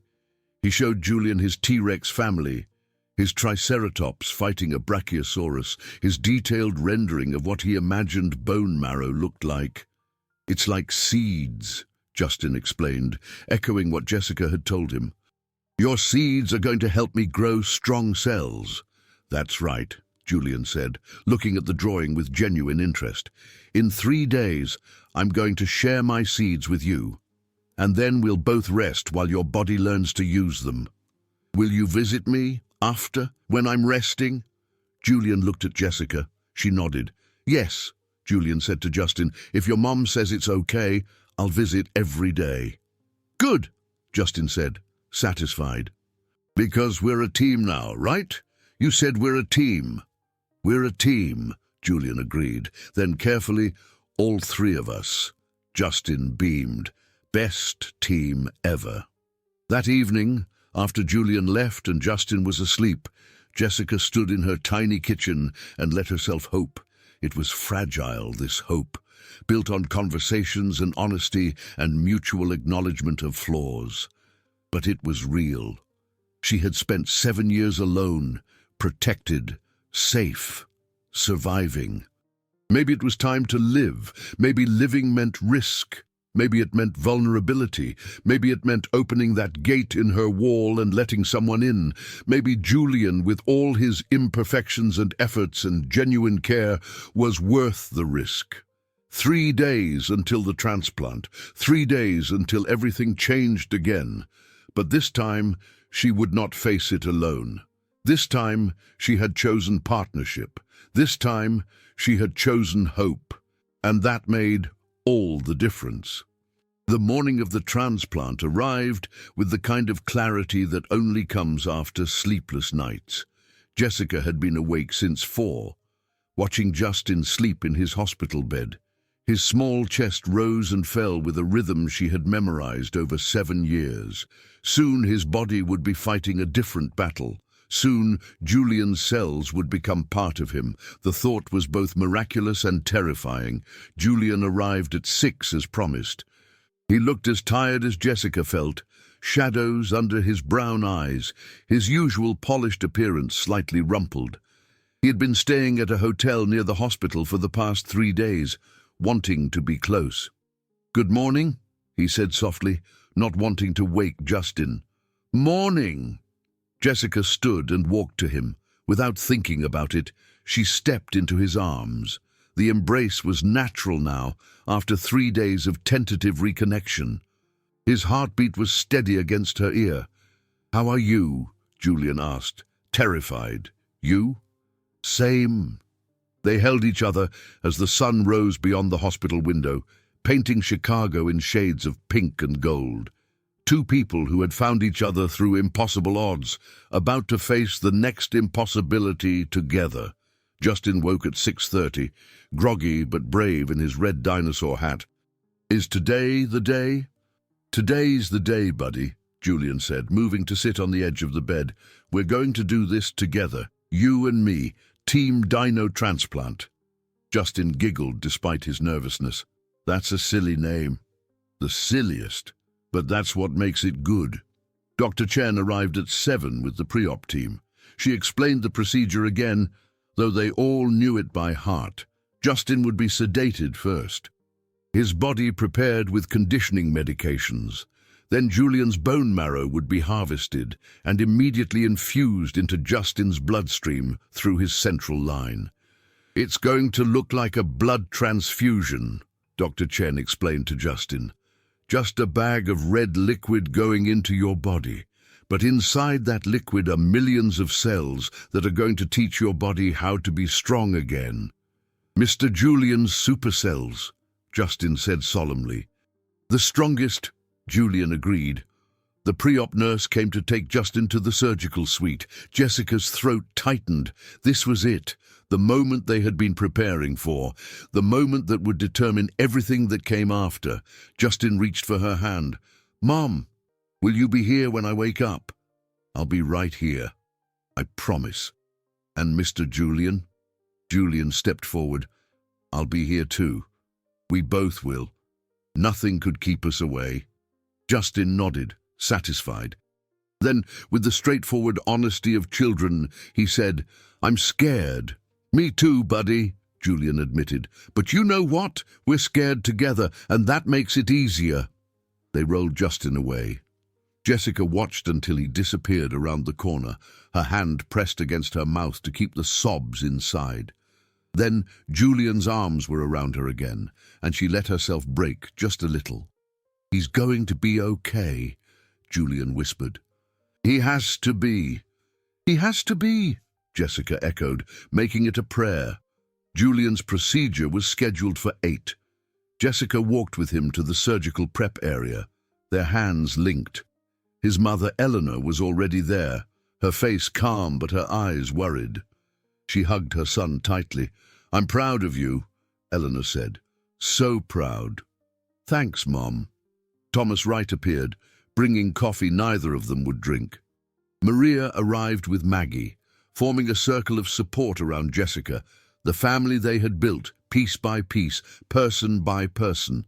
At 7:50, they came for Julian. He stood, hospital gown making him look vulnerable in a way his expensive suits never did. He turned to Jessica. "See you on the other side," he said. Jessica kissed him. Not passionately, but tenderly, a kiss that tasted like promises and hope and fear all mixed together. "Thank you for this, for everything, for staying." "Always," Julian said. "I'm not going anywhere." Then he was gone, and Jessica was left in the waiting room with people who loved her and a terror so vast she could barely breathe around it. The hours crawled. Jessica paced. Maria brought food she could not eat. Maggie held her hand and prayed quietly. Eleanor sat with the stillness of someone who had survived loss before and knew that panic changed nothing. Thomas kept checking his phone for updates, though the surgical team had promised to come out the moment there was news. At 10:15, Dr. Chen emerged. Jessica's heart stopped. "Justin's procedure went perfectly," Dr. Chen said, smiling. "The marrow is infusing now. All his vital signs are stable. He did beautifully." The relief was so intense, Jessica had to sit down. Maria's hand on her shoulder was the only thing keeping her upright. "And Julian?" Eleanor asked. "Also perfect. The harvest went smoothly. He's in recovery now, both of them are." Jessica closed her eyes and let the tears come. They had made it through. The first impossible hurdle was behind them. "When can I see them?" she asked. "Justin will be in recovery for another hour, then we'll move him to his room. Julian should be awake in about 30 minutes. You can see him first if you'd like." Jessica looked at Eleanor. "You should go." "He's your son." Eleanor shook her head gently. "He's been asking for you since he went under. You go." Julian's recovery room was quiet, except for the beeping monitors. He looked pale against the white sheets, an IV in his arm, a bandage on his hip where they had extracted the marrow, but he was awake, his eyes finding Jessica the moment she entered. "Hey," he said, his voice rough from anesthesia. "Hey, yourself." Jessica took his hand carefully, mindful of the IV. "How do you feel?" "Like I got hit by a truck, but it's done. I did it." "You did it. You saved him, Julian. You saved my son." Julian's eyes filled with tears. "I hope so. God, I hope so. The doctor said it went perfectly. The cells are grafting. You did what you came here to do." "No," Julian said, squeezing her hand. "I did what I needed to do. There's a difference. I came here thinking this would be my redemption, my grand gesture to make up for Catherine. But it's not. It's just the beginning." "The beginning of what?" "Of being the man I want to be. The man you and Justin deserve. Present instead of powerful. Available instead of absent. Part of your family instead of separate from it." Jessica leaned down and kissed his forehead. "You already are. You have been for a while now. You just had to learn to see it." They stayed like that, her forehead against his, breathing together, until the nurse came to check his vitals. Then Jessica went to see Justin, leaving Julian to rest and heal from his own sacrifice. Justin was groggy when she found him, the sedation still wearing off, but he smiled when he saw her.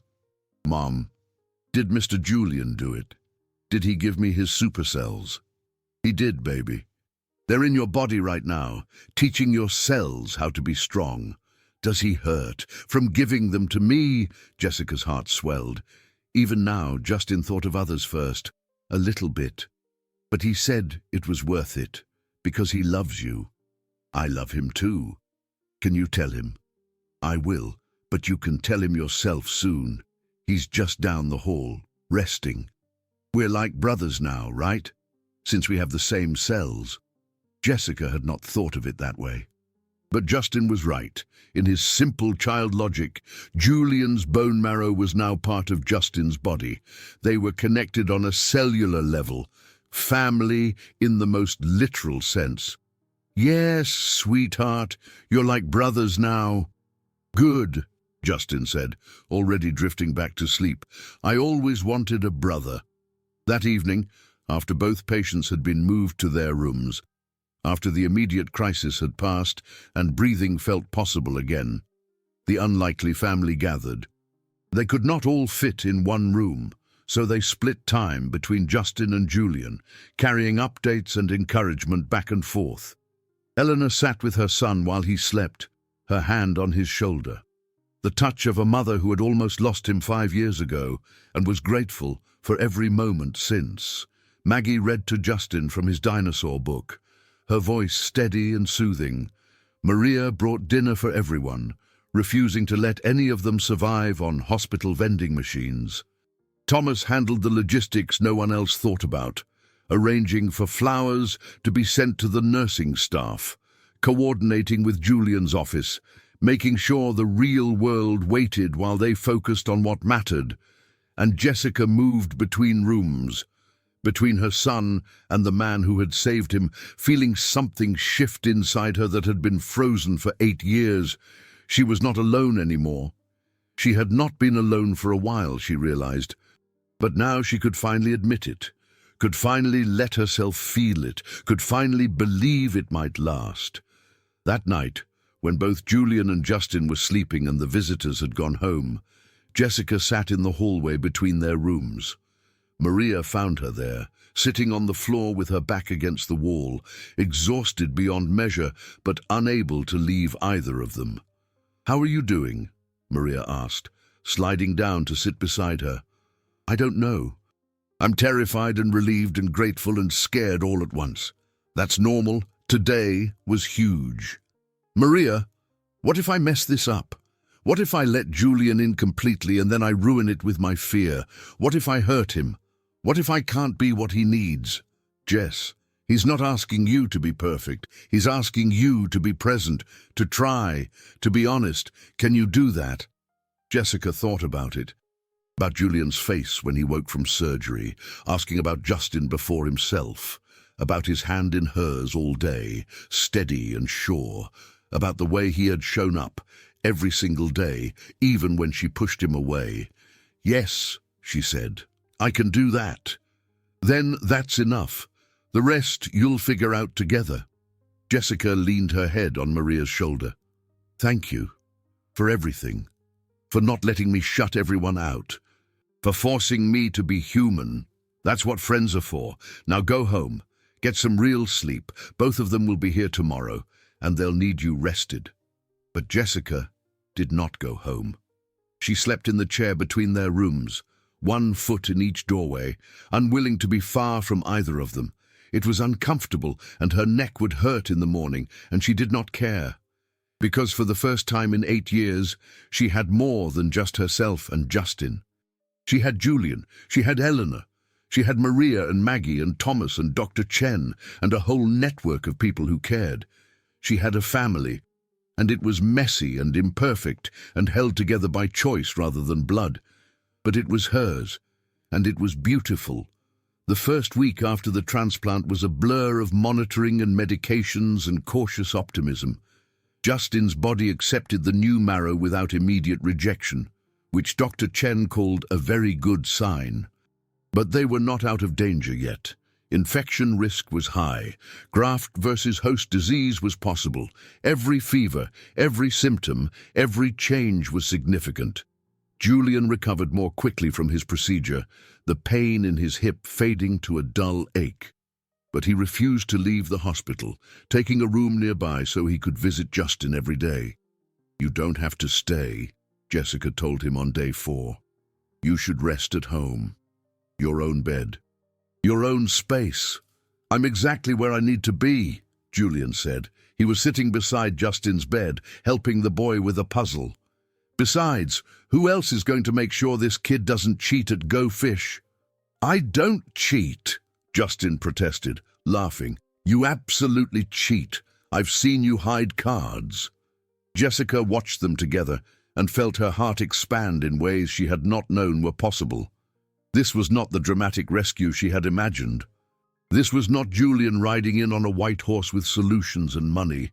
This was something quieter, more real, more lasting. This was showing up, day after day, present and imperfect and trying. On day 6, Justin spiked a fever. Jessica's terror returned in full force. Dr. Chen ordered immediate blood cultures, antibiotics, isolation protocols, the room filled with worried faces and careful monitoring. Julian found Jessica in the hallway, her face pale, her hands shaking. "It could be nothing," he said, though his own voice was unsteady. "Kids get fevers all the time. Or it could be infection, or rejection, or his body fighting itself." Jessica's voice broke. "What if the transplant fails? What if we did all this and it's not enough?" Julian pulled her close, his own fear evident but his arms steady. "Then we deal with it. Together. Whatever comes, Jessica. Whatever happens. You're not alone in this." She buried her face in his shoulder and let herself need him. Let herself lean. Let herself be held by someone who was not going anywhere. The fever broke 12 hours later. The cultures came back negative. Dr. Chen's diagnosis, a mild graft versus host reaction, treatable with medication, actually a good sign that the new cells were active. Jessica cried with relief. Julian held her while she shook. And Justin, oblivious to how scared they had been, asked if he could have ice cream now that his fever was gone. "Yes," Jessica said, laughing through tears. "You can have all the ice cream you want." By day 10, the engraftment was confirmed. Julian's cells had taken root in Justin's bone marrow and were producing new, healthy blood cells. The transplant was working. "This is extraordinary," Dr. Chen said, reviewing the lab results. "His counts are rising faster than I would have predicted. The match is exceptional. Justin's body is accepting the new marrow beautifully." Jessica could not speak around the hope lodged in her throat. Julian squeezed her hand. "What's the timeline now?" Julian asked. "If this continues, he could go home in 2 weeks, with careful monitoring, of course, medications, regular checkups. But home. The words sounded like heaven. That night, after Justin was asleep and the hospital had quieted to its night shift hum, Julian walked Jessica to her car. She had finally agreed to go home for a real night's sleep, convinced by the steady improvement in Justin's condition. They stood in the parking garage, the harsh fluorescent lights humming above them. Julian looked exhausted, his expensive suit rumpled from days of hospital vigils, his usual polish completely gone. He had never looked more handsome to her. "Thank you," Jessica said, "for staying, for being here every day, for not leaving even when I gave you every reason to." "Where else would I be?" Julian asked simply. "This is where I belong. With you, with Justin, with our family. Our family." The words settled into Jessica's heart and made a home there. "Julian, I need to tell you something." "What?" "I'm terrified of how much I'm starting to care about you. How much Justin cares about you, because caring makes us vulnerable, and vulnerable means you could hurt us, and I don't know if I could survive that." Julian took both her hands in his. "I'm terrified too, because I've never cared about anyone the way I care about you and Justin, and I'm going to mess up. I'm going to default to my old habits sometimes. I'm going to try to fix things when I should just listen. But Jessica, I'm not leaving. Not now. Not ever. You're stuck with me. Promise. Promise.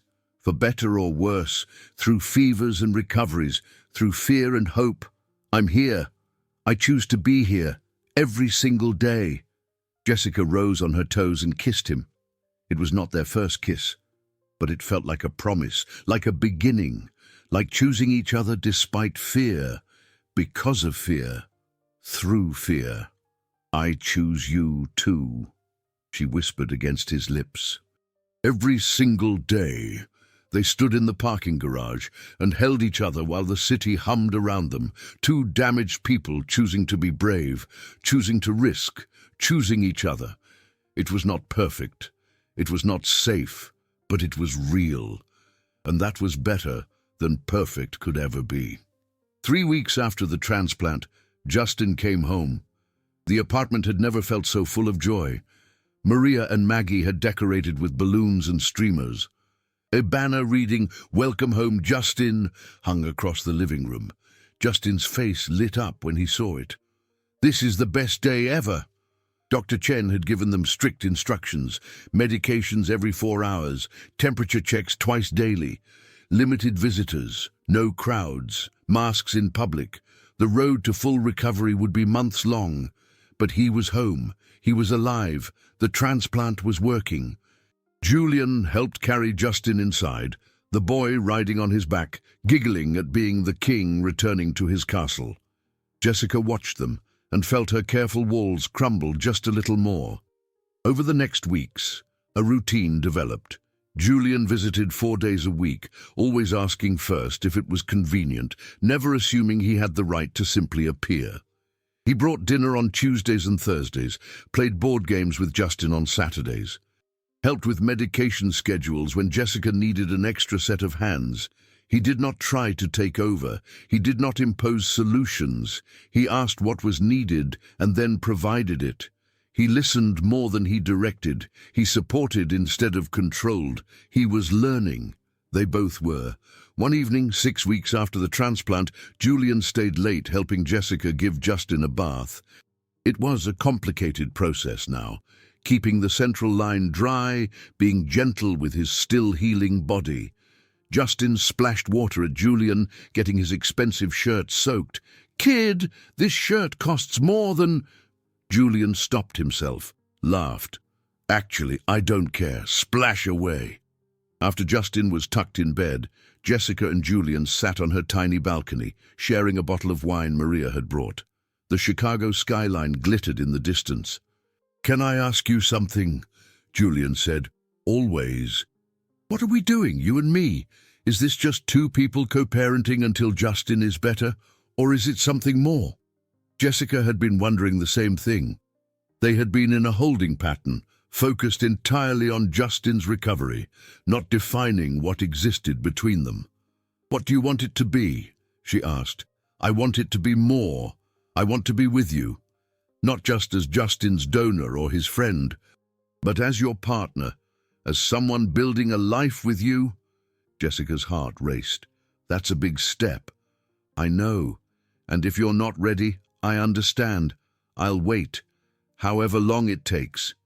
She thought about the last 2 months, about Julian showing up every time he said he would, about his patience with Justin's bad days, about the way he had backed off when she needed space and stepped up when she needed support. About the man he was becoming, slowly, imperfectly, determinedly. "I'm scared," she admitted. "I'm scared of needing you. I'm scared of what happens if this doesn't work. I'm scared of hurting Justin if we try and fail."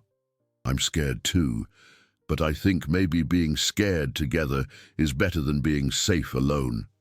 Jessica reached for his hand. Okay, let's try. Let's be more than co-parents. Let's be partners. Let's see where this goes." Julian's face transformed with joy. Really, but Julian, we have to communicate. We have to actually talk when things get hard.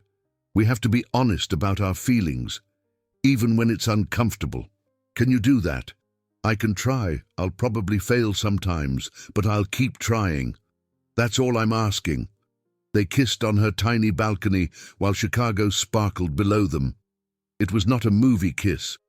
It was real and imperfect and tasted like wine and hope. When they pulled apart, Julian said, "So what now? Now we take it slow. We build this thing carefully. We make sure Justin is okay with it. We figure out how to be together without losing ourselves." Slow, Julian agreed. I can do slow. But his eyes said he wanted fast. His smile said he was already planning their future. His hand in hers said he was all in, completely, terrifyingly, wonderfully in. And Jessica, for the first time in 8 years, let herself fall. Not carefully, not safely, but honestly. She was falling in love with Julian Davenport, and it was terrifying, and it was perfect. 6 months after the transplant, Jessica stood in Dr. Chen's office and heard the words she had been dreaming of. Complete remission. Justin's body is producing healthy blood cells. The cancer is gone. His immune system is rebuilding beautifully. Jessica, he's going to be fine. The tears came instantly. 6 months of fear and hope and careful optimism released in a flood of relief so intense she had to sit down. Dr. Chen smiled, her own eyes bright. "You did it, all of you. Justin, you, Julian, you fought this battle and you won." Jessica could barely process it. Justin was going to be fine. After 8 months of crisis, after the diagnosis that had shattered her world, after the transplant and recovery and complications and fears, her son was going to live. She called Julian from the parking lot, barely able to speak around her joy. "He's in remission, complete remission. It worked, Julian. You saved him." Julian's voice broke. "We saved him. All of us together." That evening, they celebrated at Justin's favorite pizza place. Justin wore his brave hat and ate 3 slices and talked non-stop about returning to school next month. His hair was growing back, soft and fine. His color was good. His energy was returning. He looked like a normal 8-year-old boy. Because he was. Eleanor joined them, as did Maggie and Maria and Thomas, the family that had formed around crisis, now celebrating victory. They talked and laughed and toasted with soda and sparkling water. Justin fell asleep on Julian's shoulder on the drive home. Julian carried him inside, tucked him into bed with the practiced ease of someone who had done it many times. "He's getting heavy," Julian said, stretching his back. "He's growing." "That's a good thing." They stood in Justin's doorway, watching him sleep. 6 months ago, they had not been sure he would make it to his 8th birthday. Now he was planning his 9th.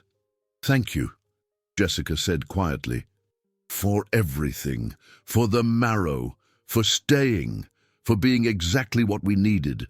"Thank you for letting me," Julian replied, "for taking a chance on me, for teaching me how to be present instead of powerful." They moved to the living room, settled on the couch that was too small for two, but they made it work. Julian's arm around Jessica's shoulders, her head on his chest. 6 months of this, of learning each other, of building something real and imperfect and solid. "Can I ask you something?" Julian said. "Another big question. We just got through one today. A medium question. What do you think about us looking for a place together? A house. Something with space for Justin and maybe an office for me. Something that's ours. Not yours or mine, but ours." Jessica's heart jumped. Moving in together. Making it official. Becoming a real family instead of just acting like one. "That's a big step," she said. "I know. But we've been practically living together anyway. I'm here 4 or 5 nights a week. My toothbrush is in your bathroom. My clothes are in your closet. Why not make it official? What would Justin think? He asked me last week if I was ever going to move in. Said his friend has a stepdad, and it would be cool if he had one too." Jessica pulled back to look at Julian's face. "He said that." "He did. But Jess, I'm not pushing. If you're not ready, we wait. We keep going as we are. I just wanted you to know I'm thinking about the future. Our future. All 3 of us." Jessica thought about the last 6 months. About Julian keeping his promises. about the way he asked permission instead of assuming, about how he had become part of their daily life, so gradually she barely noticed until he was essential. "Yes," she said. "Yes. Let's look for a house. Let's build something together. Let's make this official." Julian kissed her, deep and thorough and full of promise. "Really? Really? But Julian, I need you to know something." "What?" "I love you. I'm in love with you. And that terrifies me. But I'm saying it anyway because you deserve to know, because hiding my feelings to protect myself isn't fair to either of us." Julian's eyes filled with tears. "I love you too. So much. Both of you. You're my family, Jessica. The family I choose. The family I want to build a life with." They held each other on the too small couch in the too small apartment, making plans for a bigger space and a bigger future. It was not perfect. There would be challenges, there would be moments of fear and doubt and old patterns trying to resurface, but they were choosing each other, actively, deliberately, every single day, and that made all the difference. 1 year after the transplant, on a perfect spring morning, Julian got down on one knee in the botanical gardens where he had taken Jessica and Justin on their first official family outing. Justin stood beside him, holding the ring box, grinning so wide his face might split. Jessica's hands flew to her mouth. "Jessica Marie Carter," Julian said, his voice shaking slightly. "1 year ago, I walked into a hospital room and met you again. I thought I was there to repay a debt, to save a life in exchange for the one you saved, but I was wrong. I wasn't there to repay anything. I was there to find my family." Tears were already streaming down Jessica's face. "You taught me that presence matters more than power, that love is built through daily choice, not grand gestures. That family is made by showing up, not by genetics or obligation, but by choice." He took the ring box from Justin, opened it to reveal a beautiful but not ostentatious diamond. "I'm asking you to choose me, officially, permanently. Will you marry me? Will you let me be your husband and Justin's father? Will you build this life with me?" Jessica could barely see through her tears. "Yes, yes, absolutely yes." Julian slipped the ring onto her finger with shaking hands. Then he stood and kissed her while Justin whooped and jumped around them. "I'm getting a dad!" Justin shouted to anyone who would listen. "A real dad who stays!" Julian pulled Justin into the hug, the three of them standing there in the gardens, holding each other, choosing each other, becoming officially what they had been building for a year, a family. Eleanor appeared from behind a tree, camera in hand, crying happy tears. She had known about the proposal, had helped Julian pick out the ring. Catherine's ring, actually, reset with a new stone, blessed by the sister who had brought them together through her absence. Maria and Maggie emerged next. Having been hiding nearby to witness the moment, Thomas was there too, grinning broadly, the family that had formed around crisis, now celebrating joy. They went to lunch, all of them together, planning a wedding and laughing about details and teasing Julian about his nervous proposal speech. Justin wanted to know if he could walk his mom down the aisle. "Absolutely," Jessica said. "You're the one who made this family happen. You and your drawings and your questions and your hope. And the dinosaurs," Justin added seriously. "The dinosaurs helped too." "Definitely the dinosaurs," Julian agreed.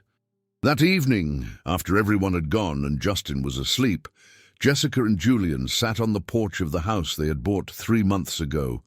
It was a modest 3-bedroom in a good neighborhood.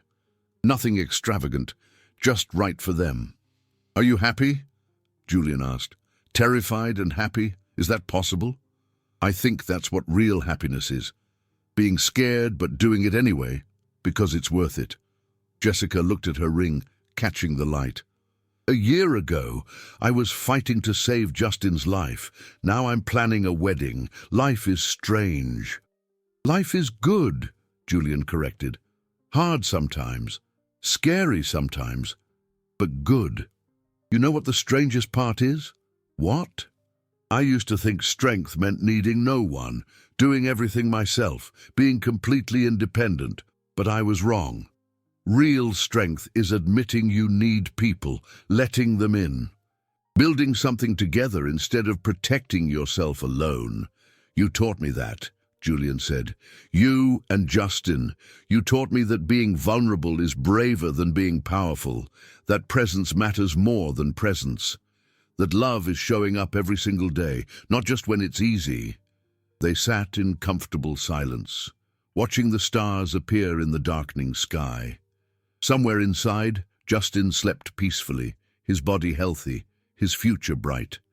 Around them, a neighborhood full of families lived their ordinary, beautiful lives, and Jessica, who had spent 8 years alone, was surrounded by people who loved her, not because they had to, because they chose to, and she chose them back, every single day. The wedding was small, intimate, perfect. They married in late spring, 18 months after the transplant, in the same gardens where Julian had proposed. Only close family and friends attended. Justin walked Jessica down the aisle, wearing a suit and his beloved dinosaur tie. Dr. Chen officiated, having gotten ordained online specifically for this purpose. She spoke about unlikely connections and chosen family and love that heals. Julian's vows made everyone cry. He spoke about being given a second chance at life and then a second chance at living, about finding family when he was not looking for it, about love that transformed instead of controlled. Jessica's vows were simpler, but no less powerful.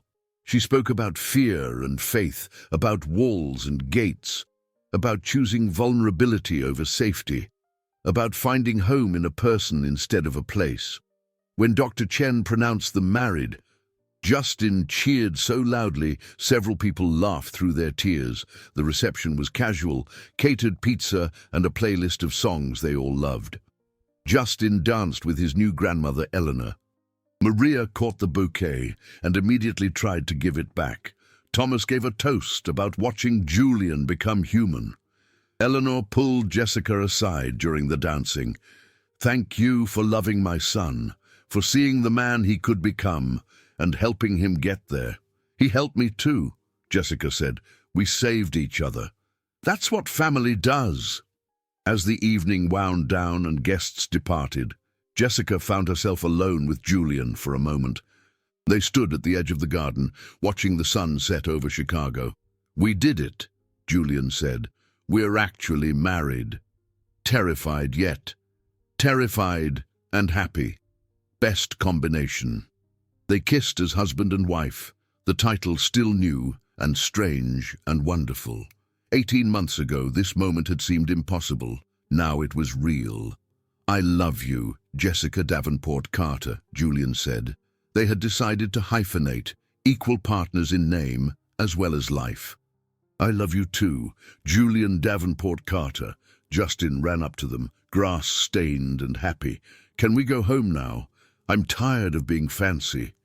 "Yes," Jessica said, scooping him up even though he was getting too big for scooping. "Let's go home." Home. Their house, their family, their life, built on choice, sustained by presence, made beautiful by imperfection. They drove through Chicago as the city lights came on. Justin fell asleep in the back seat. Julian's hand found Jessica's across the console. "Thank you," he said softly.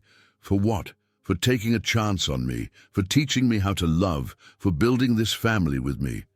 Thank you for showing up, for staying, for being brave enough to change." They pulled into their driveway as the first stars appeared. Julian carried Justin inside while Jessica followed, watching her husband and her son, her heart so full it ached.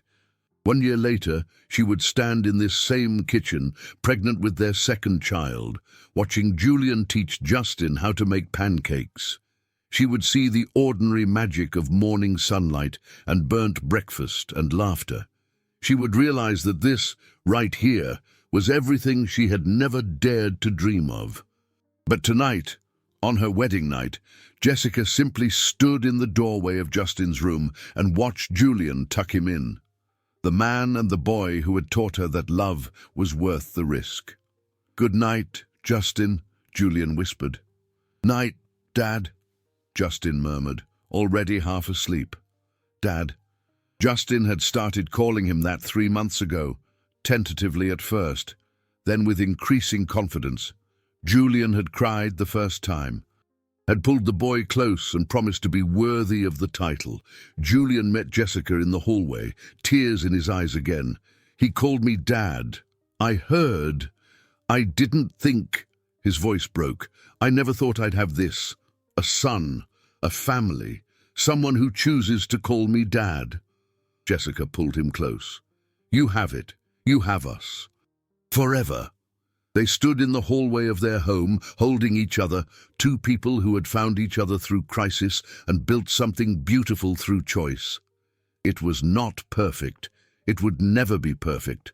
There would be hard days and disagreements and moments when old fears resurfaced, but it was real, and it was theirs, and that was better than any fairy tale could ever be. That night, lying in bed in the house they chose together, wearing the rings they exchanged through tears and joy, Jessica thought about where she had been 18 months ago. Alone, terrified, certain she would lose everything, and where she was now. Loved, held, part of something larger than herself. The journey from there to here had been impossible. The odds had been insurmountable. The risks had been terrifying. But they had done it anyway. Together. Always together. And that, Jessica realized, was what hope looked like. Not the absence of fear, but the choice to love despite it. Not certainty, but faith. Not safety, but courage. She reached for Julian's hand in the dark. He squeezed back, both of them awake, both thinking about the miracle of their improbable family. "I'm glad you walked through that door," Jessica whispered. "So am I," Julian whispered back. "Best day of my life." "Mine too." They fell asleep holding hands, their son safe down the hall, their future uncertain but hopeful, their love built on daily choice and sustained by presence. Not perfect, just real, just right, just home. I hope you enjoyed today's story. Subscribe to the channel so you don't miss more stories like this. Leave a like and comment below what you thought of the story. See you in the next video.